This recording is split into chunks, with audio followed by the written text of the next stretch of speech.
ॐ सहनाववतु सहनौ भुनक्तु सह वीर्यं करवावहै तेजस्विनावधीतमस्तु मा विद्विषावहै।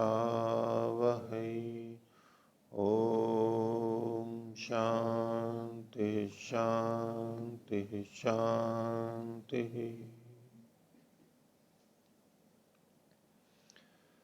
मीमांसा दर्शन की 459वीं कक्षा मीमांसा दर्शन के 11वें अध्याय का चौथा पाद हम देख रहे थे।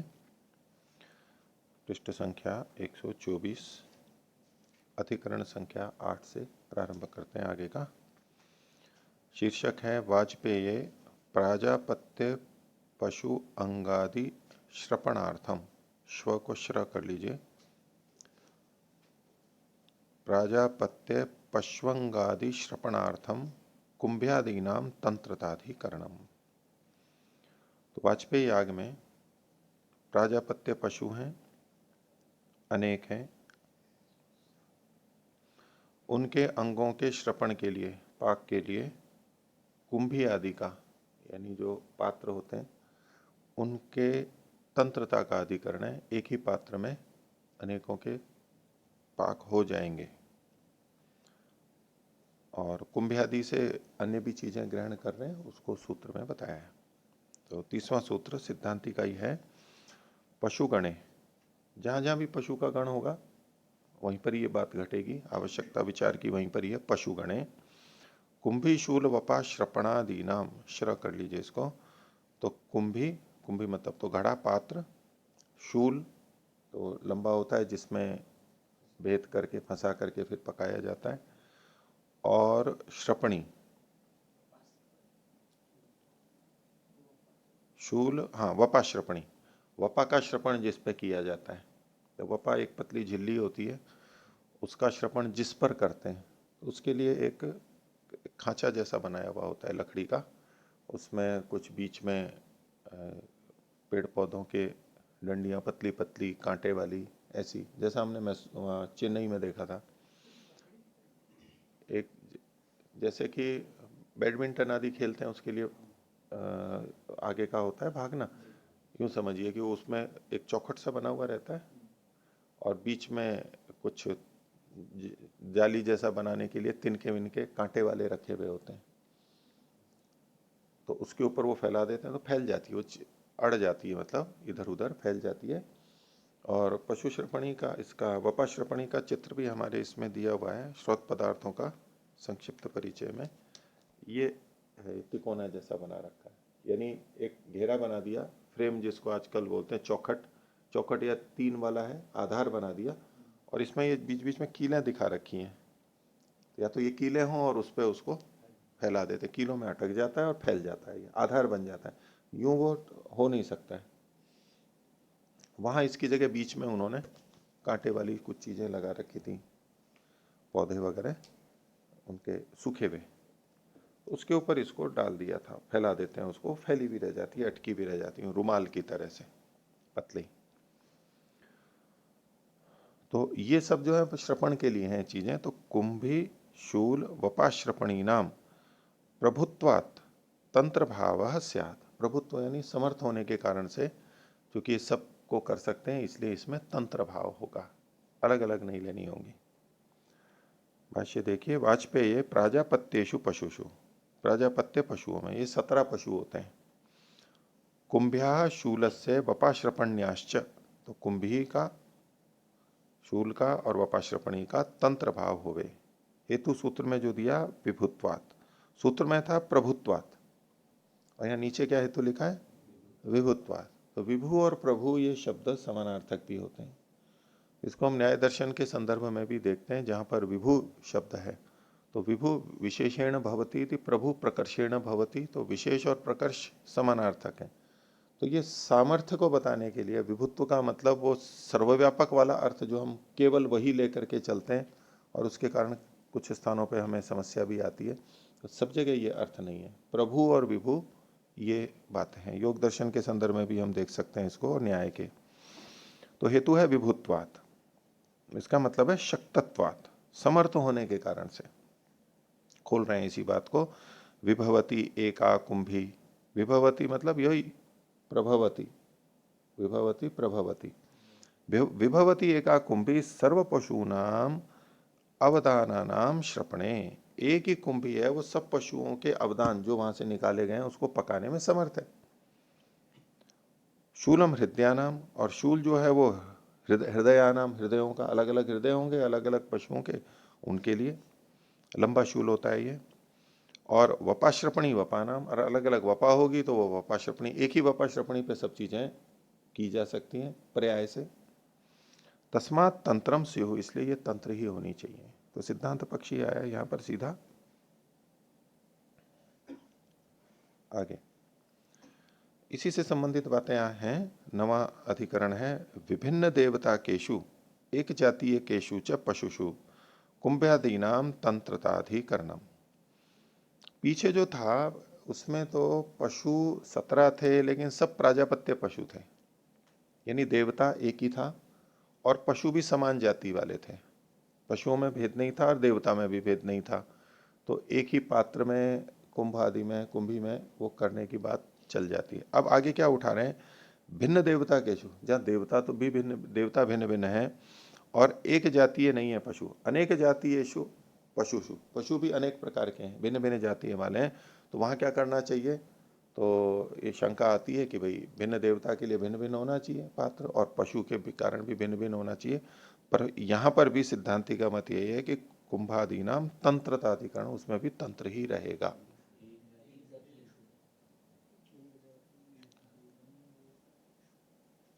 हाँ, एक जातीयेषु च पशुषु, अच्छा ठीक है, अनेक जातीय का आगे आएगा। हाँ, इसमें एक ही चीज का भेद किया है अभी, देवता का तो भेद है, देवता का भेद है ठीक है, लेकिन एक जातीय है, हाँ अनेक जातीय नहीं, वो अगला अधिकरण है। तो भिन्न देवता केशु एक जातीय केशु पशुषु, पशु तो एक जातीय है लेकिन देवता भिन्न भिन्न है, अब क्या करना चाहिए। तो सिद्धांत कहता है कि इसमें भी तंत्र हो जाएगा। 31वां सूत्र पूर्व पक्षी का है, भेदस्तु संदेहाद देवतांतरे स्यात्, देवता के भिन्न होने पर चूंकि संदेह होगा कि कौन सा किस देवता के लिए है, संदेह होगा, इसलिए सबको अलग अलग करना चाहिए। क्योंकि पशु का आलाभन करेंगे वहां देवता का स्मरण होगा पहले से ही, इस देवता के लिए। अब उसका अवदान लेकर के एक पात्र में किया है तो वो जो अवदान है वो उसी देवता के लिए चिन्हित किया जा चुका है, निर्धारित किया जा चुका है। और एक ही कुंभ में अगर अनेकों का पका देंगे तो यही नहीं पता लगेगा कौन सा किस देवता का है, तो देते समय वहां पर दिक्कत आएगी। तो भिन्न देवता का भिन्न देवता को जा सकता है, जो कि दोष है, इसलिए अलग अलग होना चाहिए, ये इसका मत है पूर्व पक्षी का। भेदस्तु संदेहाद देवतांतरे स्यात्, भाष्य, एकादशिनेषु तु भेदेन कुंभानि कुंभ्यानि कुंभ्यादीनि स्युः। तो पिछले अधिकरण का कह रहे ठीक है, एकादशिनी में चूंकि वो समान प्रजापति देवता ही है, एक ही देवता है, इसलिए वहां भेद से कुंभादि नहीं, इसी के लिए कह रहे हैं। हाँ हाँ, ये एकादशिनी जो है इसमें 11 सजातीय पशु है, लेकिन देवता 11 हैं, 11 देवता हैं अलग अलग, लेकिन पशु सजाती है, इसी के लिए कह रहे हैं एकादशी नेशु तो भेदे न कुंभ्यादि नेशु, यहां तो भेद होना चाहिए। क्यों, संदेहात, क्या संदेह हो सकता है, एकस्याम कुभ्याम उपतानाम संदेह स्यात्, एक ही कुंभी में अगर सबको डाल देंगे तो संदेह होगा। कस्य पशु हो कानी अवदाना, नहीं किस पशु के कौन से अवदान है ये पता नहीं लगेगा। एवं हृदयादि नाम वपानाम च, हृदयादि वपा आदि में भी ऐसा ही संदेह हो सकता है। इसका उत्तर सिद्धांत ही दे रहा है, अर्थाद्वा लिंग कर्म स्यात्। तो कह रहे हैं कि इसमें प्रयोजन वशात लिंग कर्म हम करेंगे, उसमें भेद कर देंगे, लिंग में भेद करेंगे। तो अथवा न स्यात् भेद, कुंभी आदि का तो भेद नहीं होगा, कुतः सह प्रयोगात, मां कुत्ता कर लीजिए, सह प्रयोगात, सह प्रयोग होने से, समान प्रयोग होने से। यत्तु संदेहादिति, आपने जो संदेह वाली बात कही, अर्थात चिन्हम किंचित करिष्यते, प्रयोजनवशात वहां कुछ चिन्ह कर दिया जाएगा, उन अंगों में कुछ, हाँ पहचान के लिए चिन्ह कर देंगे। तो चिन्ह बनाते समय हमारे मन में क्या आता है, कोई ऐसी लेखनी होगी जिससे चिन्ह कर देंगे, है ना। उस समय भी पक्की स्याही आया करती थी। नहीं तो मिल जाएगा ना, सामान्य करेंगे, पकेगा, पानी रहेगा, वो तो मिल जाएगा। तो चिन्ह केवल लेखनी से ही नहीं होता है, अनेक प्रकारों से होता है। धागा बांध दिया, अलग रंग का धागा बांध दिया, दो धागे बांध दिए, इस जगह धागा बांध दिया, इसमें इस जगह धागा बांध दिया, ऐसे बहुत तरह के चिन्ह बनाए जा सकते हैं। तो लिंग भेद से, चिन्ह भेद से वह अर्थात, ये प्रयोजनवशात, अर्थात इसलिए कहा क्योंकि शास्त्र में तो लिखा नहीं है यहाँ पर कि अलग अलग चिन्ह लिंग बनाए जाएं, तो ये प्रयोजनवशात कर लेंगे अर्थात। तो अर्थात चिन्हम किंचित करिष्यते ये न विशेष ग्रहणम भविष्यति, तो संदेह नहीं होगा। विशेष ग्रहण में संदेह का, सामान्य ग्रहण में संदेह होता है नहीं, सामान्य ग्रहण में संदेह होता है ना। जब भी हम सामान्य कथन करते हैं तो इतने हैं, बहुत सारे ब्रह्मचारी हैं, ब्रह्मचारी इधर आना, अब कौन सा है, ये तो संदेह होगा, ये तो सामान्य कथन हो गया, नाम बोल दिया तो कोई संदेह नहीं है। तो सामान्य में संदेह होता है, विशेष में संदेह नहीं होता है। नहीं, इसको व्यक्ति पे भी घटा लो, अपेक्षा करें, सामान्य व्यक्ति में संदेह रहते हैं और विशेष व्यक्ति में संदेह नहीं रहता, वो निश्चय पे रहता है। ज्ञान के स्तर पर कह रहा हूं, नहीं, संदेह जिसमें बार बार हो विशेष नहीं हुआ। ये भी विषय, ये भी विषय, ये हो सकता है, ये हो सकता है, तो ये तो सामान्यता ही है। और जब विशेष हो जाता है तब तो निर्णय हो जाता है, नहीं ये ही ठीक है, नहीं ये ही ठीक है, ऐसे।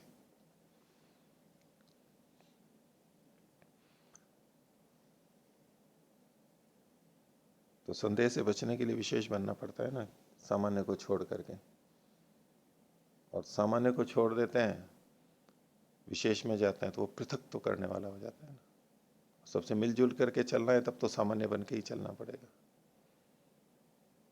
और विशेष बन के चलने लगे तो पृथकता आ ही जाएगी, पृथकता आ जाएगी, और पृथकता हो जाएगी तो फिर सामाजिकता कहाँ से रहेगी, मिलजुल के कैसे करेगी। मिलजुल के करने के लिए समानता लानी पड़ती है ना, समानता में, अपने को भी समानता में रखते हुए फिर चलना होता है, तो चल जाता है काम।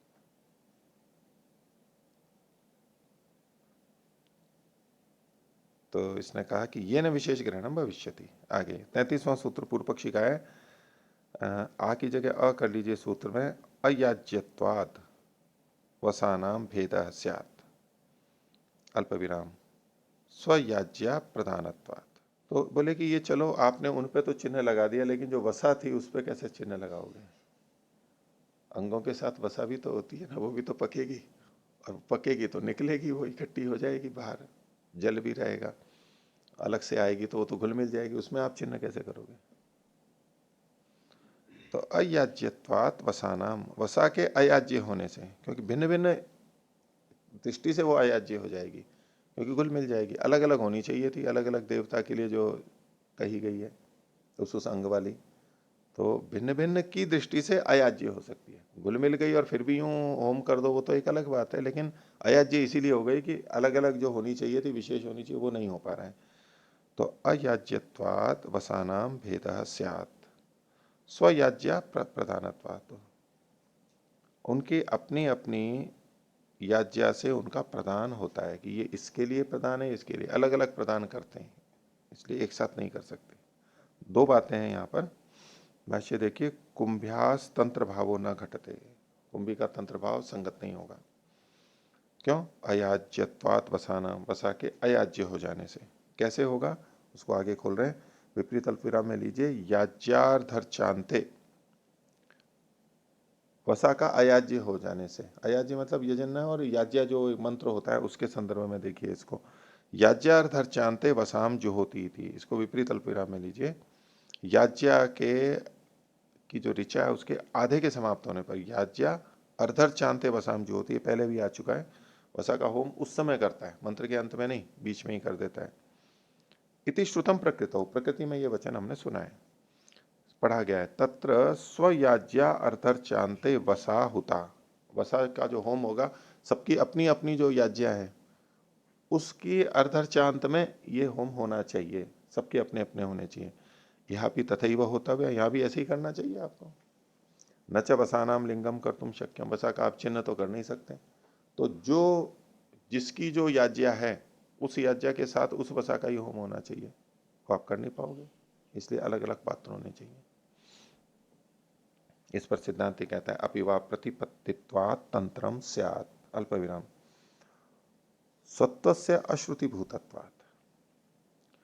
तो ये कह रहे हैं कि ये जो वसा होम है ये प्रतिपत्ति कर्म है। अपिवा प्रतिपत्तित्वात् तंत्रम, ये तो प्रतिपत्ति कर्म है, इसलिए ये तंत्र हो सकता है।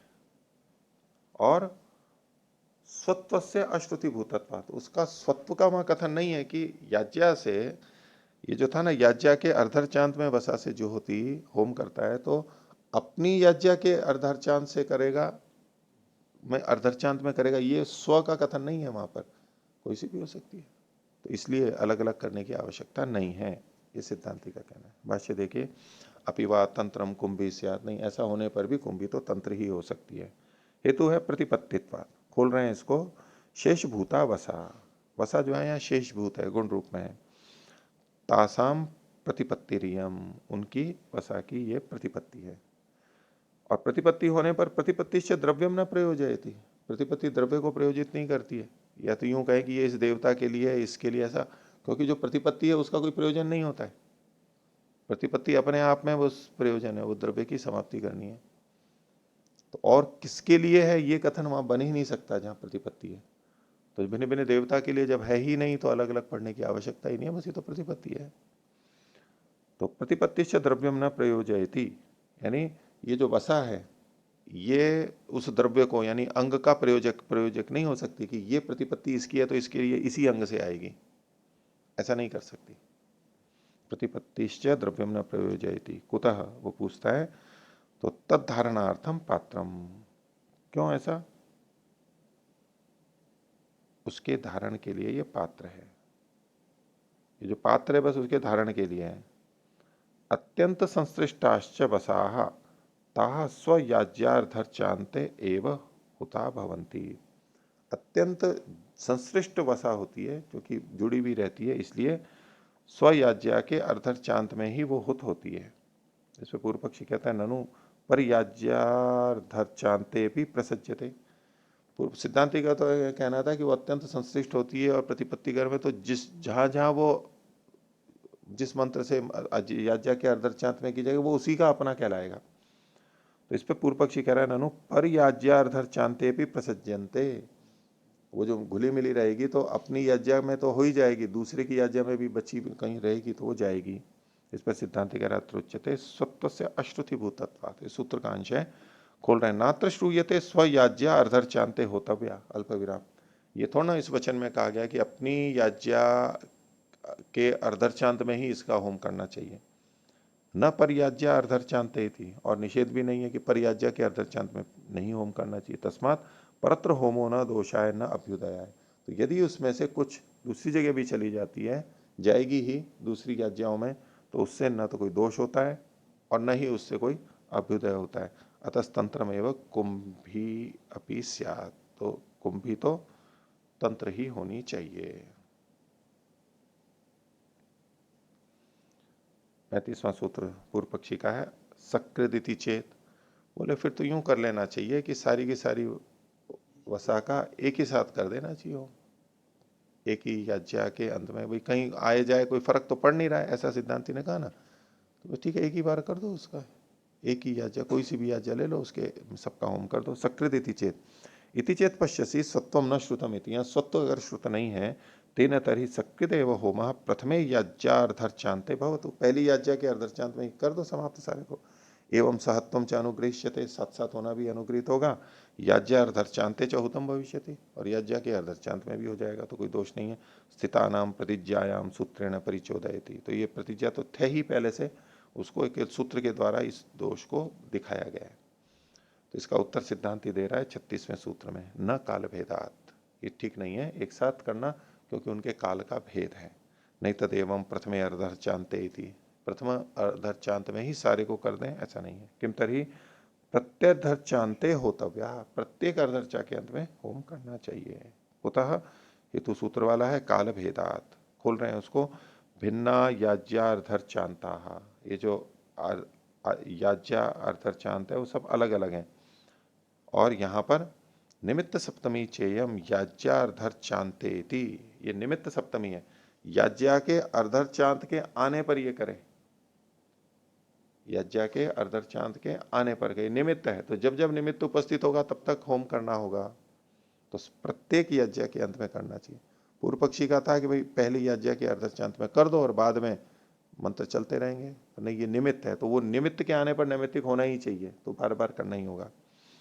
तो निमित्त सप्तमी चेयम याज्ञा अर्धर्चांते इति अधिकरण से असंभवात, क्योंकि अधिकरण असंभव ही नहीं है कि याज्ञा अर्धर्चांत में होम करे, वहां मंत्र जो बोला जा रहा है वहां कहाँ होम करेंगे, वो अधिकरण बन ही नहीं सकता, वो तो शब्द मात्र है, उच्चारण किया जा रहा है, लिखे हुए में तो कर नहीं सकते, पुस्तक भी खराब हो जाएगी और फैल भी जाएगी, वैसे भी तो बोलने में ही हो सकता है, बोलने में कोई अधिकरण ही नहीं बनता है जहां हम आहुति करें, तो ये निमित्त सप्तमी है। निमित्तावृत्तौ च नैमित्तिका वृत्ति ही, निमित्त के आवृत होने पर नैमित्तिक की भी आवृत्ति होती है। ये महाभाष्य में वार्तिक भी आता है 2-3-26 पर, 2-3-36 इसी भाव का, निमित्तावृत्तौ च नैमित्तिका वृत्ति, यथा जैसे कि कह रहे हैं उदाहरण, भिन्ने जुहोति थी, बंद कर लीजिए, पितल विराम में भिन्ने जुहोति मतलब पात्र के भिन्न होने पर, कपाल के भिन्न होने पर होम करता है, तो ये भिन्न जो है यहाँ पर निमित्त के रूप में है, यानी जब जब भिन्न होगा तब तब होम करना पड़ेगा। तस्मात् सर्व याज्ञार्धर्चांतेषु होम, सभी याज्ञा के अर्धचांत में होम करना चाहिए, यही निमित्त है यहाँ पर, इसलिए आवृत्ति करनी चाहिए। एक ही पात्र में, पात्र तो तंत्र ही हो जाएगा, वो तो निर्णय हो ही चुका, लेकिन एक ही साथ कर दे ये नहीं, अलग अलग जगह होना चाहिए। अब इसी विषय को और आगे बढ़ा रहे हैं, एक चीज और भिन्न कर रहे हैं, 10वां अधिकरण है नाना जातीयेषु पशुषु। अब भिन्न भिन्न जाति वाले पशु हैं, देवता एक हो या अनेक हो उसमें कोई बात नहीं है, ठीक है, भिन्न देवता का तो अलग कह ही दिया है, लेकिन पशु अलग अलग है, भिन्न जाति हैं, तो नाना जातीयेषु पशुषु पाक भेदात कुंभ्यादि नाम भेदाधिकरण, उनके पाक का भेद होता है, अलग अलग पशुओं का पाक अलग अलग तरीके से होता है, जैसे अलग अलग सब्जियां अलग अलग पकती है ना, एक साथ नहीं पका सकते सबको, कोई ज्यादा पक जाएगी जल्दी, कोई कम पकेगी, कठोर होती है, तो सबको एक साथ नहीं, फिर अलग अलग करते हैं। दाल या सब्जी एक साथ पक रही हो, जैसे चने की दाल हो और लौकी हो, वो इकट्ठी जब होती है ना तो लौकी तो जल्दी पक जाएगी और चने की दाल में देर लगेगी, तो फिर अच्छा तरीका है कि उसको चने की दाल को अलग पका लिया जाए, इधर लौकी को पका लिया जाए और फिर मिला दिया जाए, तो अलग अलग पात्र करने पड़े ना, तो ऐसे मांस भी अलग अलग पकता है, ये तो हमारे को अनुभव नहीं है ना, वो पाक का भेद है, वो बताएंगे अभी। तो नाना जाति ये पशु पशु भिन्न भिन्न जाति हैं, तो उनके पाक में भेद होने के कारण से कुंभ आदि का भेद कर लेना चाहिए, ऐसा यदि हो तो सिद्धांति का सूत्र है 37वां, जात्यंतरेशु भेद स्यात् पक्ति वैषम्यात्, जात्यंतर होने पे पात्र का भेद हो, क्योंकि पक्ति का भेद होता है वहां पर। भाष्य एकादशिनेशु नाना जातीयेषु कुंभ्यादि नाम भेद स्यात्, तो एकादशिनी पशु हैं, 11 पशु हैं, लेकिन भिन्न भिन्न जातीय वाले हैं, वहां कुंभी का भेद होवे, हेतु वही है पक्ति वैषम्यात्।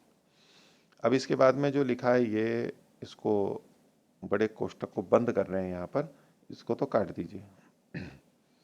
इसके बाद में ये भेद लगाइए, इसी पंक्ति के अंत में जो अस्थि है वहां से, अस्थि के पहले बड़ा कोष्टक बंद कर लीजिए, और ये इसी अनुच्छेद में छठी पंक्ति के प्रारंभ में जाकर के बंद हो रहा है, बीच में ये पाठांतर है, इसके बिना भी पाठ मिलता है और इसके सहित भी मिलता है, बाकी हम तो इसको पूरे को ही देख लेते हैं। तो पक्ति वैषम्यात को खोल रहे हैं, पक्ति भेदात कुंभी शूल वपा श्रपणी नाम भेदा स्यात्, ये पवा लिखा है, वपा कर लीजिए, तो पक्ति का भेद होने से कुंभी शूल और वपा श्रपणी में भेद होवे। आगे उदाहरण दे रहे हैं, अस्ति सौत्रामणि, सौत्रामणि ये आ गए, तत्र, अब इसमें आगे विपरीत अल्पविराम में लीजिए, वचन मिल रहा है, अश्विनो धूम्रः सारस्वतो मेषः, फिर अल्प विराम लगा लीजिए, ऐन्द्र ऋषभ, बंद कर लीजिए इसको, इत्येवं विधा पशवः सन्ति, ये कई प्रकार के पशु हैं, ये मेष भी है, ऋषभ भी है, ये अलग अलग पशु हैं। तेष्वपि तंत्र भाव प्रभुत्वात् प्राप्तो अपोद्यते, प्रभुत्व के कारण से तंत्र भाव तो प्राप्त है, प्रभुत्व किसका, कुंभी का, कुंभी पकाने में समर्थ है, जो पीछे हेतु दिया था, उस हेतु से तो तंत्र भाव प्राप्त हो रहा है, उस तंत्र भाव को अपोद्यते हटाया जा रहा है। कैसे? स्वत्रामण्याम एवं जातीय केशु कुंभ्यादि नाम भेदासात। स्वत्रामणि में इस प्रकार के भिन्न भिन्न जाति वाले में कुंभी का भेद हो गए, पक्ति वैषम्यात। अब इसको फिर आगे खोल रहे हैं, विषमा ही पक्ति ही, ये जो कोष्टक में लिया है ना हमने इतना, तो उसके बाद में कहना विषमा ही पक्ति ही अजानाम आविका नाम च मांसा नाम। अजा मतलब तो बकरा हो गया, बकरी हो गई, और आवी की भेड़ हो गई, इनके मांस के पकने में भेद होता है। कैसे? यावता काले न अजानी पच्यंते तावता आविकानी विलीयंते। जितनी देर में बकरे के पकेंगे उतनी देर में भेड़ के तो विलीन हो जाएंगे, वहां पर रहेंगे ही नहीं, वो घुल जाएंगे, इतने तो जल्दी पक जाते हैं। तो तत्र अवदान भेद संभेदो भवति, वहां अवदान में संभेद हो जाएगा। तस्मात् पात्र भेद स्यात्, पा कर लेना इसको। अवदान में संभेद क्या हो जाएगा कि जिसको जो दिया जाना है वो नहीं दिया जाएगा, इधर उधर हो जाएगा। तस्मात् पात्र भेद स्यात्, इसमें तो पात्र भेद होना चाहिए। और इसकी पुष्टि में कहते हैं 38वां सूत्र सिद्धांति का है, वृद्धि दर्शनाच्च, वृद्धि के देखे जाने से भी। कैसे? वृद्धिश्च स्वत्रामण्याम शूलानाम गो अजा विषु दृश्यते। गो के बाद में अवग्रह एक लगा लीजिए, जा के बाद में फिर एक अवग्रह लगा लीजिए, तो गो अजा अविषु, इसमें इनकी वृद्धि भी देखी जाती है इन पात्रों की। कैसे? वो आगे विपरीत अल्पविराम में लीजिए, शूलैश्च मासरेण च अवभृतम अभ्यवयंती थी, बंद कर लीजिए, तस्मादपि भेदा। तो ये जो शूलैश्च है ये बहुवचन है यहाँ पर, इसी कारण से। और शूलैश्च मासरेण, मासरेण जो है आपटे ने तो इसको मांड लिखा है, और परांजपि जी ने बताया था मासर, ये तो सुरा किट्ट को बोलते हैं।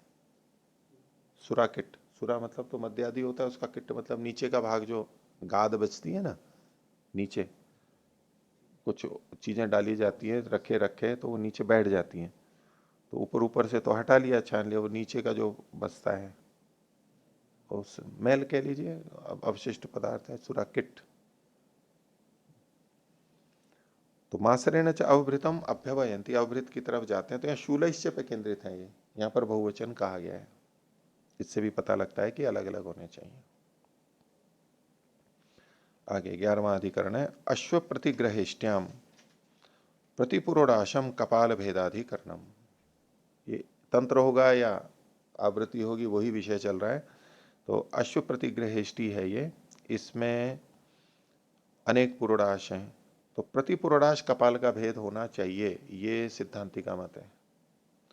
भाष्य, ये 39वां सूत्र पूर्व पक्षी का, कपालानी च कुंभीवत, ये जो ई की मात्रा है ये व की जगह भ पहले लीजिए, कुंभीवत तुल्य संख्या नाम।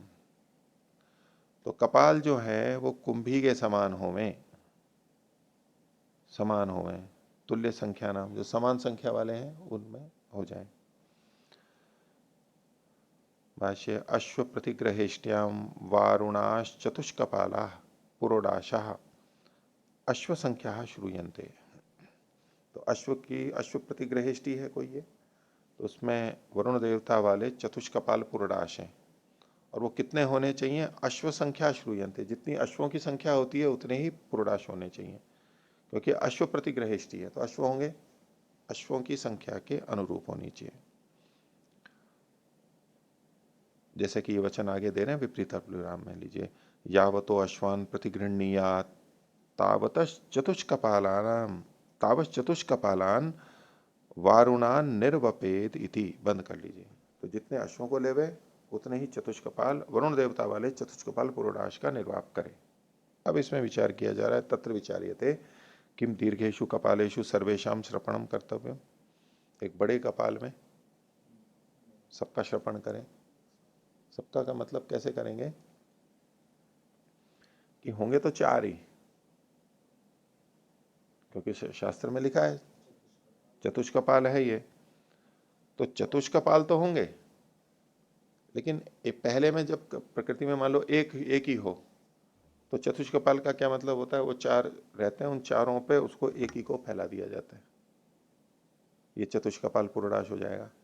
द्वादश कपाल आदि सब जगह ऐसा ही लगता है अष्टा कपाल में। अब कपाल तो 4 ही रखने, पुरोडाश की संख्या बढ़ानी है। जितने अश्व हैं उतने पुरोडाश। तो कैसे करेंगे? एक एक पे एक एक रखेंगे ऊपर ऊपर पुरोडाश में, तब तो पकेगा नहीं।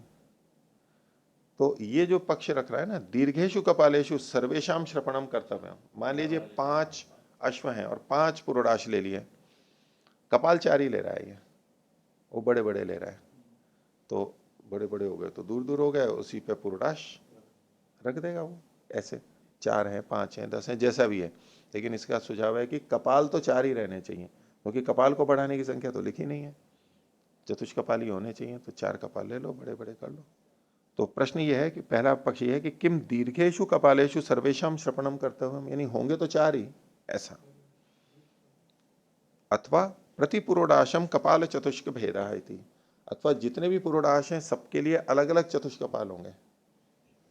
जैसे पहले छोटे छोटे कपाल जितने होते थे उस पर एक पुरोडाश हो गया, मान लो 10 पुरोडाश, 5 पुरोडाश लेने हैं तो उसको भी 4 चतुष्कपाल पे इसको भी कर लिया, फिर वो भी चतुष्कपाल पे कर लिया, ऐसे भी चतुष्कपाल हो सकता है। तो अथवा प्रति पुरोडाशम चतुष्कपाल भेदयति किम प्राप्तम, पूर्व पक्षी कहता है कपालानी कुंभीवत, कपाल कुंभी के समान होने चाहिए। ठीक है, ये कौन सी बुद्धि है? पकड़ लेता है चीज को पूर्व पक्षी एकदम, सिद्धांति ने कह दिया तो मान लेता है, अच्छा पूर्व पक्षी और फिर उसको माने रहता है, बार बार वही बात आती है, मान के चलता है बच्चों के समान। तेल बुद्धि पूर्व पक्षी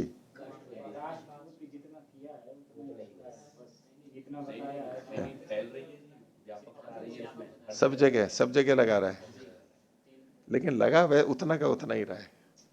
तेल बुद्धि केवल फैलाने अर्थ में नहीं, वो स्थिति के अनुसार वो करके चलता है, वो तेल बुद्धि कहलाता है, वो उसकी कमी है। तो क्या कपाल बुद्धि कुंभीवत, यथा प्राजापत्येषु कुंभीषु तंत्रम, प्राजापत्य पशु में कुंभी को आपने तंत्र किया था, एवं तुल्य संख्या नाम पुरोडाशानाम कपालानी तंत्रमिति।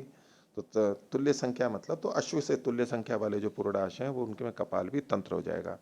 तो सिद्धांति पूछता है किम कारणम, कह रहे एवं सहत्वम च अनुग्रहिष्यते, पीछे सिद्धांति ने भी कहा था सहत्व अनुग्रहित होगा, तो बोले देखो इससे सहत्व अनुग्रहित होगा, एक साथ पकेंगे, साथ साथ पकने से ज्यादा प्रेम बढ़ेगा ना। साथ साथ खाने से तो प्रेम बढ़ता ही है, लेकिन अगर साथ साथ पकाया भी जाए तो सम गच्छत्वम सम वदत्वम, तो उसमें लिखा नहीं है एक साथ पकाए, ऐसा तो नहीं लिखा है ना। लेकिन जब कभी सहभोज भी करते हैं ना ऐसी जगह पे, फिर साथ साथ ही पकाते हैं, एक बड़े देग में, जैसे यहाँ पर पकाते हैं, बड़ा देग होता है उसमें सब चावल वो एक साथ ही तो पकता है। इसी तरह से अन्नकूट आदि भी करते हैं इधर मंदिरों में, तो उसको एक साथ पकाते हैं। कहीं और जगह भी वो खिचड़ी और ये ऐसी चीजें बनाते हैं ना, सब मिला करके बस एक साथ, और वो प्रसाद बनता है। कहाँ? हाँ, गुरुकुल में। हाँ, कढ़ा। हाँ, और वहाँ खीर भी तो बनती है ना दूध की, दूध 10 क्विंटल। हाँ, तो 10 सब एक साथ हो जाता है, तो उसमें ज्यादा प्रेम बढ़ता है ना। एक साथ पका हुआ, एक साथ पका हुआ, और एक साथ ही खेत से काटा हुआ भी हो, सब मिल करके ज्यादा हो जाएगा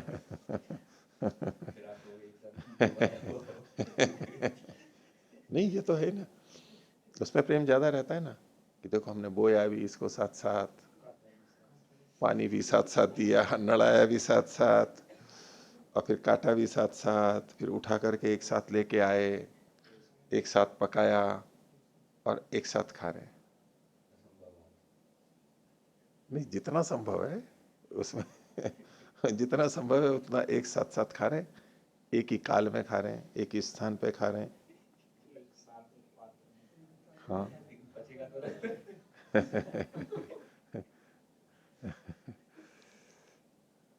ठीक है, शरीर भेद तो इतना तो खैर होगा ही। आगे देखिए, किम कारणम तो एवं सहत्वम च अनुगृह्यते सर्वेषु चतुर्षु कपालेषु संस्कृता भवन्ति। यानी जितने भी पुरोडाश हैं वो इन्हीं 4 कपालों पे पकड़े, समानता हुई ना, ये पुरोडाश भी उसी पे पकड़ा है, वो भी उसी पे पकड़ा है। तो सिद्धांत कह रहा है प्रति प्रधानम व प्रकृति बात, ये प्रति प्रधान अलग अलग चतुष्कपाल होने चाहिए जैसे प्रकृति में होते हैं। प्रति पुरोडाशम कपाल चतुष्क भेद एवं यथा प्रकृति कृतम से भवती, प्रकृति के अनुसार होता है। प्रकृतौ दश पूर्णमासयो प्रति पुरोडाशम कपालानि भिन्नानि। तो दश पूर्णमास में हर पुरोडाश के कपाल भिन्न भिन्न होते हैं।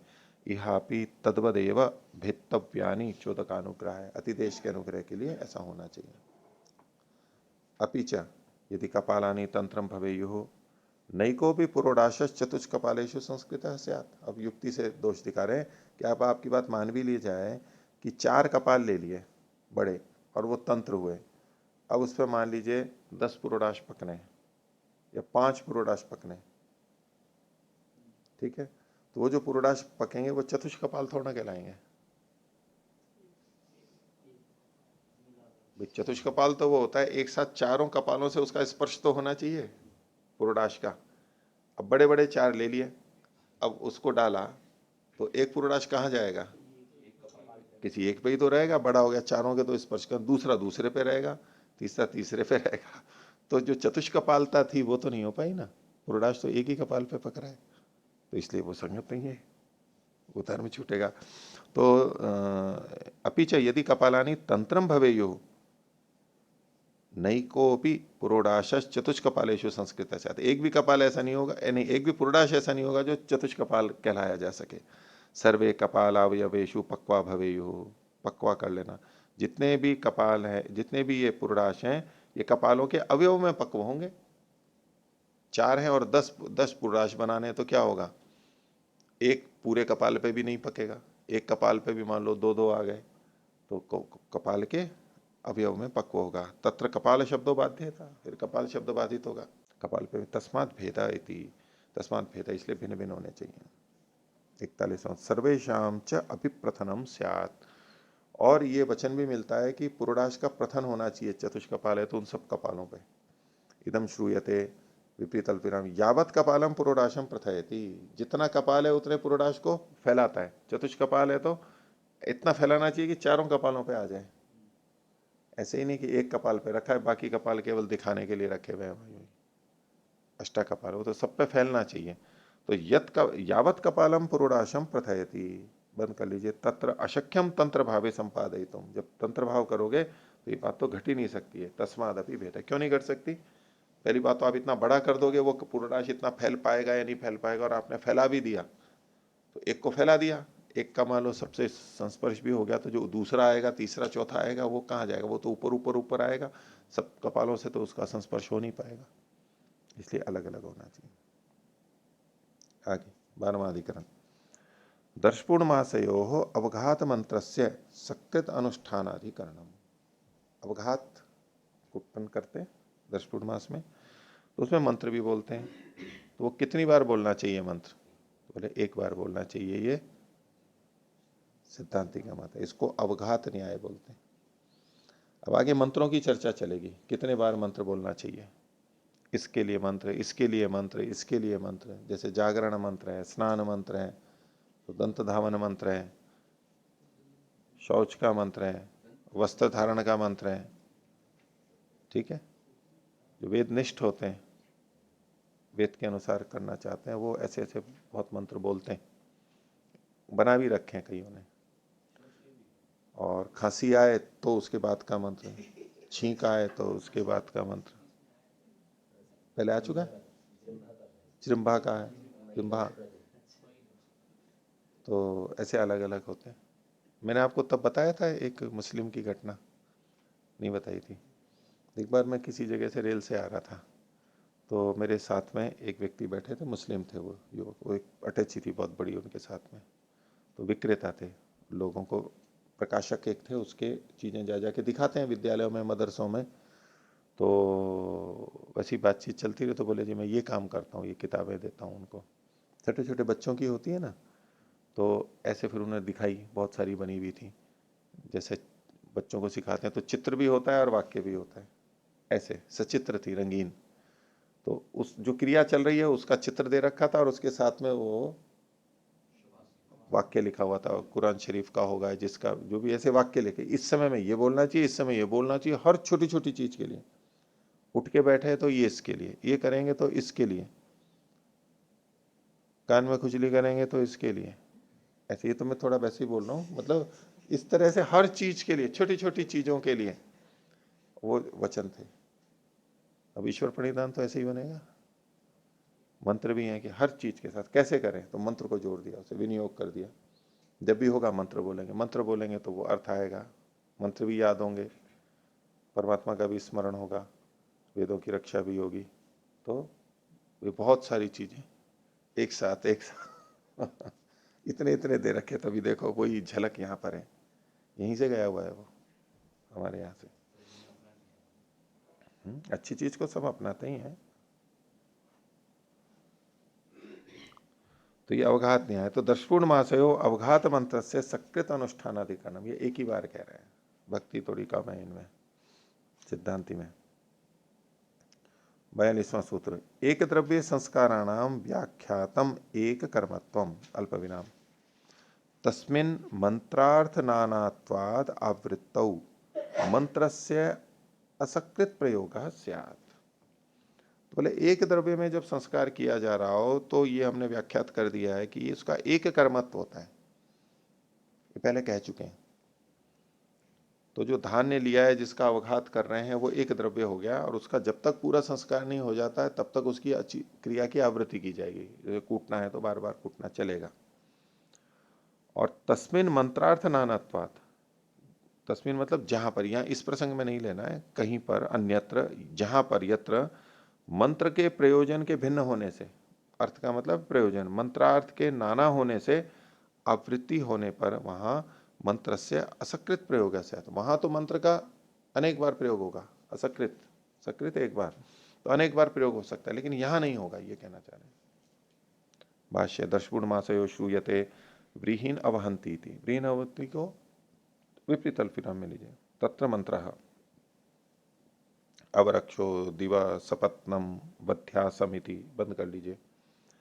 तस्मिन् विचार्यते किम प्रतिप्रहारम मंत्र उत सकृदेव आदौ इति, हर प्रहार में मंत्र बोलेंगे या प्रारंभ के प्रहार में ही मंत्र बोल देंगे। किम प्राप्तम, तो पूर्व पक्षी कह रहा है प्रतिप्रहारम इति, प्रत्येक प्रहार में होना चाहिए। कुतः प्रहारात प्रहार कर्मांतरम, क की जगह ह कर लीजिए। प्रहारात प्रहार, एक प्रहार, प्रहार से दूसरा प्रहार कर्मांतर है, इसने उठाया नहीं आया, कर्म पूरा हो गया। तो प्रहारात प्रहार कर्मांतरम यत है पर्यवसानात, क्यों, क्योंकि जो यति यानी प्रयत्न है उसका अवसान हो गया, जो प्रयत्न किया था वहां समाप्त हो गया, अब तो दूसरा प्रयत्न किया जा रहा है। कर्म भेदे च सती गृह्यते विशेष, और कर्म का भेद होने पर विशेष भी हो गया, ये पहला है, ये दूसरा है, ये तीसरा है।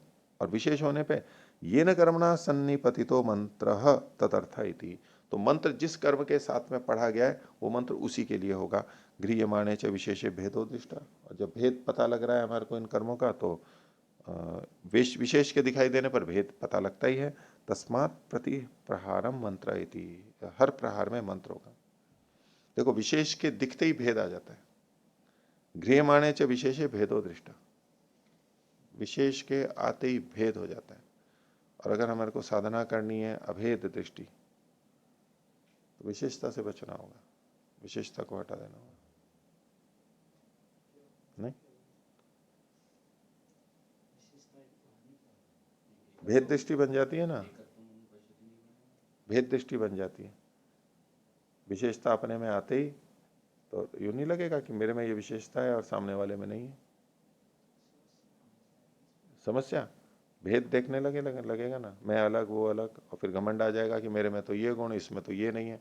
अपने प्रति गर्व आ जाएगा, दूसरे के प्रति हीन भावना आ जाएगी, या तो दोष आ जाएगा। इसलिए तो मैत्री करुणा मुदिता उपेक्षा वाली बात है। तो समान रूप से करने के लिए तो विशेष के आते ही भेद आ जाता है। हमारे अंदर विशेषता आते ही हमारे अंदर भी भेद पैदा हो जाता है, और दूसरों के मन में भी भेद पैदा हो जाता है। विशेषता के आते ही दूसरे के मन में भी भेद पैदा हो जाएगा। आवश्यक नहीं सब में, लेकिन हाँ आ जाता है। गृह्यमाणे च विशेषे भेदोदिष्ट तस्मात् प्रतिप्रहारम मंत्र इति।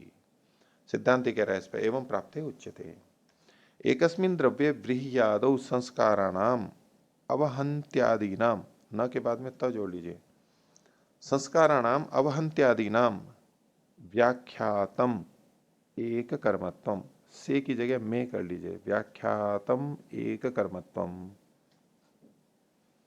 बोले एक व्रीहि आदि द्रव्य में, एकस्मिन द्रव्य व्रीहि आदो, सूत्र में जो कहा था ना एक द्रव्य, उसको खोल रहे हैं। एकस्मिन द्रव्य, एक द्रव्य मतलब व्रीहि आदि एक द्रव्य, उनके संस्काराणाम, संस्कारों का, संस्कार कौन से हैं उसको खोल दिया, अवहंत्यादि नाम, या अवहनन है और जगह और कुछ हो सकता है। इनका व्याख्यातम एक कर्मत्व, इनका एक कर्मत्व हम पहले बता चुके हैं। ये 5 2 7 नीचे लिखा हुआ है, 5 2 5 में मिल जाएगा, 7 की जगह 5 2 7, 7 जो है ना ये अधिकरण संख्या है, 5 2 5 में, 5 2 7 में भी हो सकता है, ये और इसके आसपास है। तो व्याख्यातम एक कर्मत्वम, कैसे, क्यों, आतंडुल निर्वृत्तेर एकमिदम कर्म इति, तंडुल की निर्वृत्ति पर्यंत ये सारा कर्म एक ही है, भले कितनी बार भी कूटो।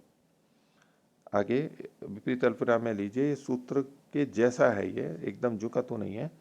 तो सर्वेशाम त्वैक कर्म्यात एतेषाम च तद्गुणत्वाद इति, ये 5 2 15 होना चाहिए, उस जैसा ही है लगभग। तो सबके एक कर्म होने से इनका, इन संस्कारों का तदगुण होने से, द्रव्य या तो कर्म के प्रति गुण भाव होने से एक कर्मत्व होता है। इस पर पूर्व पक्षी कहता है ननु प्रतिप्रहारम कर्म भेद इत्युक्तम, मैंने अभी तो कहा था कि कर्म भेद है प्रतिप्रहार में। इसका उत्तर सिद्धांत दे रहा है, उच्यते एकस्यैव कर्मणो, ये वहां पे रेफ लगा लीजिए, अणा पे ओ की मात्रा, एकस्यैव कर्मणो अयम अभ्यासः, बोले ये अलग अलग कर्म नहीं है, एक कर्म का अभ्यास है। हेतु क्या है, फलस्य अभ्यास साध्यत्वात्, ये व की जगह यह कर लीजिए, फलस्य अभ्यास साध्यत्वात् सोम याजीवत, नहीं सोम यजीवत, सोम यजीवत यही रखिए, याजीवत कीजिए, सोम यजीवत यही ज्यादा ठीक है। कहते हैं फल के अभ्यास से सिद्ध होने के कारण से, कर्म का एकत्व क्यों है, क्योंकि फल उसका एक ही है, वो अभ्यास से ही सिद्ध हो रहा है। फल उसका तुष्ट तभी निकलेगा जब अनेक बार आघात कर देंगे, तो इसलिए एक ही कर्म कहलाएगा। पूर्व पक्षी देख रहा था कि प्रयत्न का अवसान हो गया है यहाँ पर, इसलिए। और सिद्धांति क्या देख रहा है, कर्म का जो प्रयोजन था, फल जो था तुष्ट का हटना, उसके एक होने के कारण से कर्म एक माना जाएगा। तो ऐसा होने पर तस्मिन मंत्रार्थ नानात्वात्, अर्थ मतलब प्रयोजन, उसमें ये सूत्र का ही भाग है, तस्मिन नानार्थ नानात्वात् आवृत्तौ मंत्रस्य असकृत प्रयोग, इसी को खोलेंगे, ये तो सूत्र का भाग हो गया।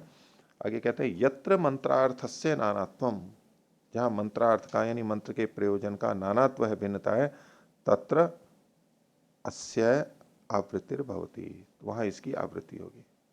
अगर मंत्र के अर्थ का नानात्व है, प्रयोजन का नानात्व है, तो आवृत्ति होगी। उदाहरण दे रहे हैं, जैसे कि यथा अग्नौ लोकम प्रणया, अग्नौ लोकम प्रणया, इसको विपरीत अल्पविराम में लीजिए, लोकम प्रणया मतलब छिद्रम प्रणया इत्यर्थ, पीछे ये अधिकरण आ चुका है, ये 5 3 8 20 तीसरे पाद के 8वें अधिकरण का 20वां सूत्र है ये। उस प्रकरण में, सूत्र नहीं, उस प्रकरण में ये बात आई है, यथा अग्नौ लोकम प्रणया यत्र पुनः एक एव मंत्रार्थ तत्र आवृत्तिर अनर्थिका, एक ही प्रयोजन है, वहां आवृत्ति ठीक नहीं है, व्यर्थ है। यह चाहिए एक मंत्रार्थ है, या तो एक ही मंत्र का प्रयोजन एक ही है। कथम जायते, कैसे पता लगा, तो बोले कर्णोयम मंत्र, यम है ये, थम नहीं है, कर्णोयम मंत्र, ये मंत्र जो है यहाँ कर्ण के रूप में है, और कर्णश्च कर्तव्यस्य वस्तुनो अभिसंधानार्थ, भ कर लीजिए इसको। तो कर्ण जो है वो कर्तव्य वस्तु के अभिसंधान के लिए यानी संपादन के लिए होता है, संपादनार्थ समधिगत, ऐसा समझा हुआ है निर्णीत हुआ है। समस्ताश्चैते प्रहारा कर्तव्य, ये सारे के सारे प्रहार करने चाहिए। समस्ता ही कार्यम साधयन्ति न व्यस्ता, ये प्रहार एक एक करके लक्ष्य को सिद्ध नहीं करते हैं, मिल करके तुष को हटाते हैं। न व्यस्ता उक्तानाम बीजानाम उक्तानाम व्रीहीणाम तंडुल विवेचनम तत्चिकीर्षितम तद अभिसंधातव्यम।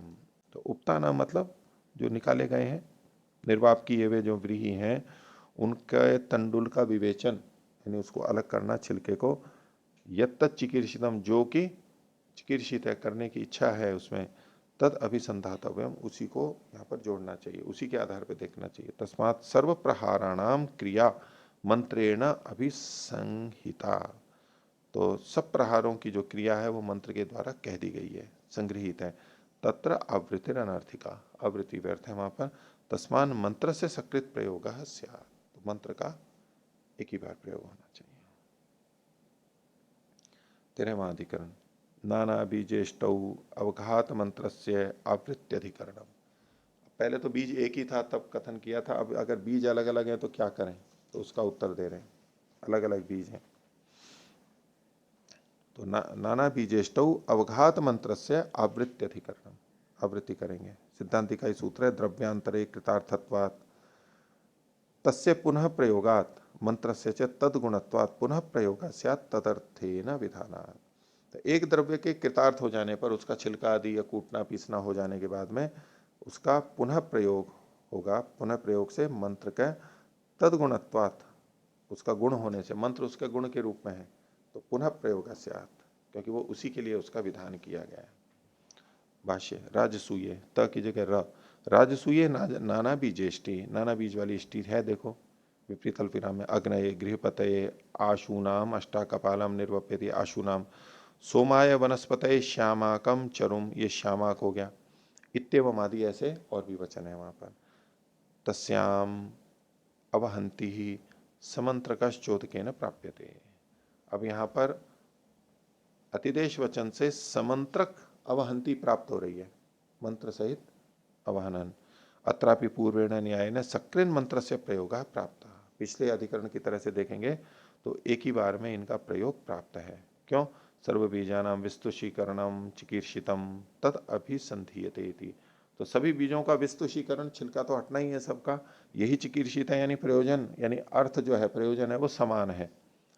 तो ऐसे में तद अभिसंधीयते, उसको यहाँ पर जोड़ दिया जाता है।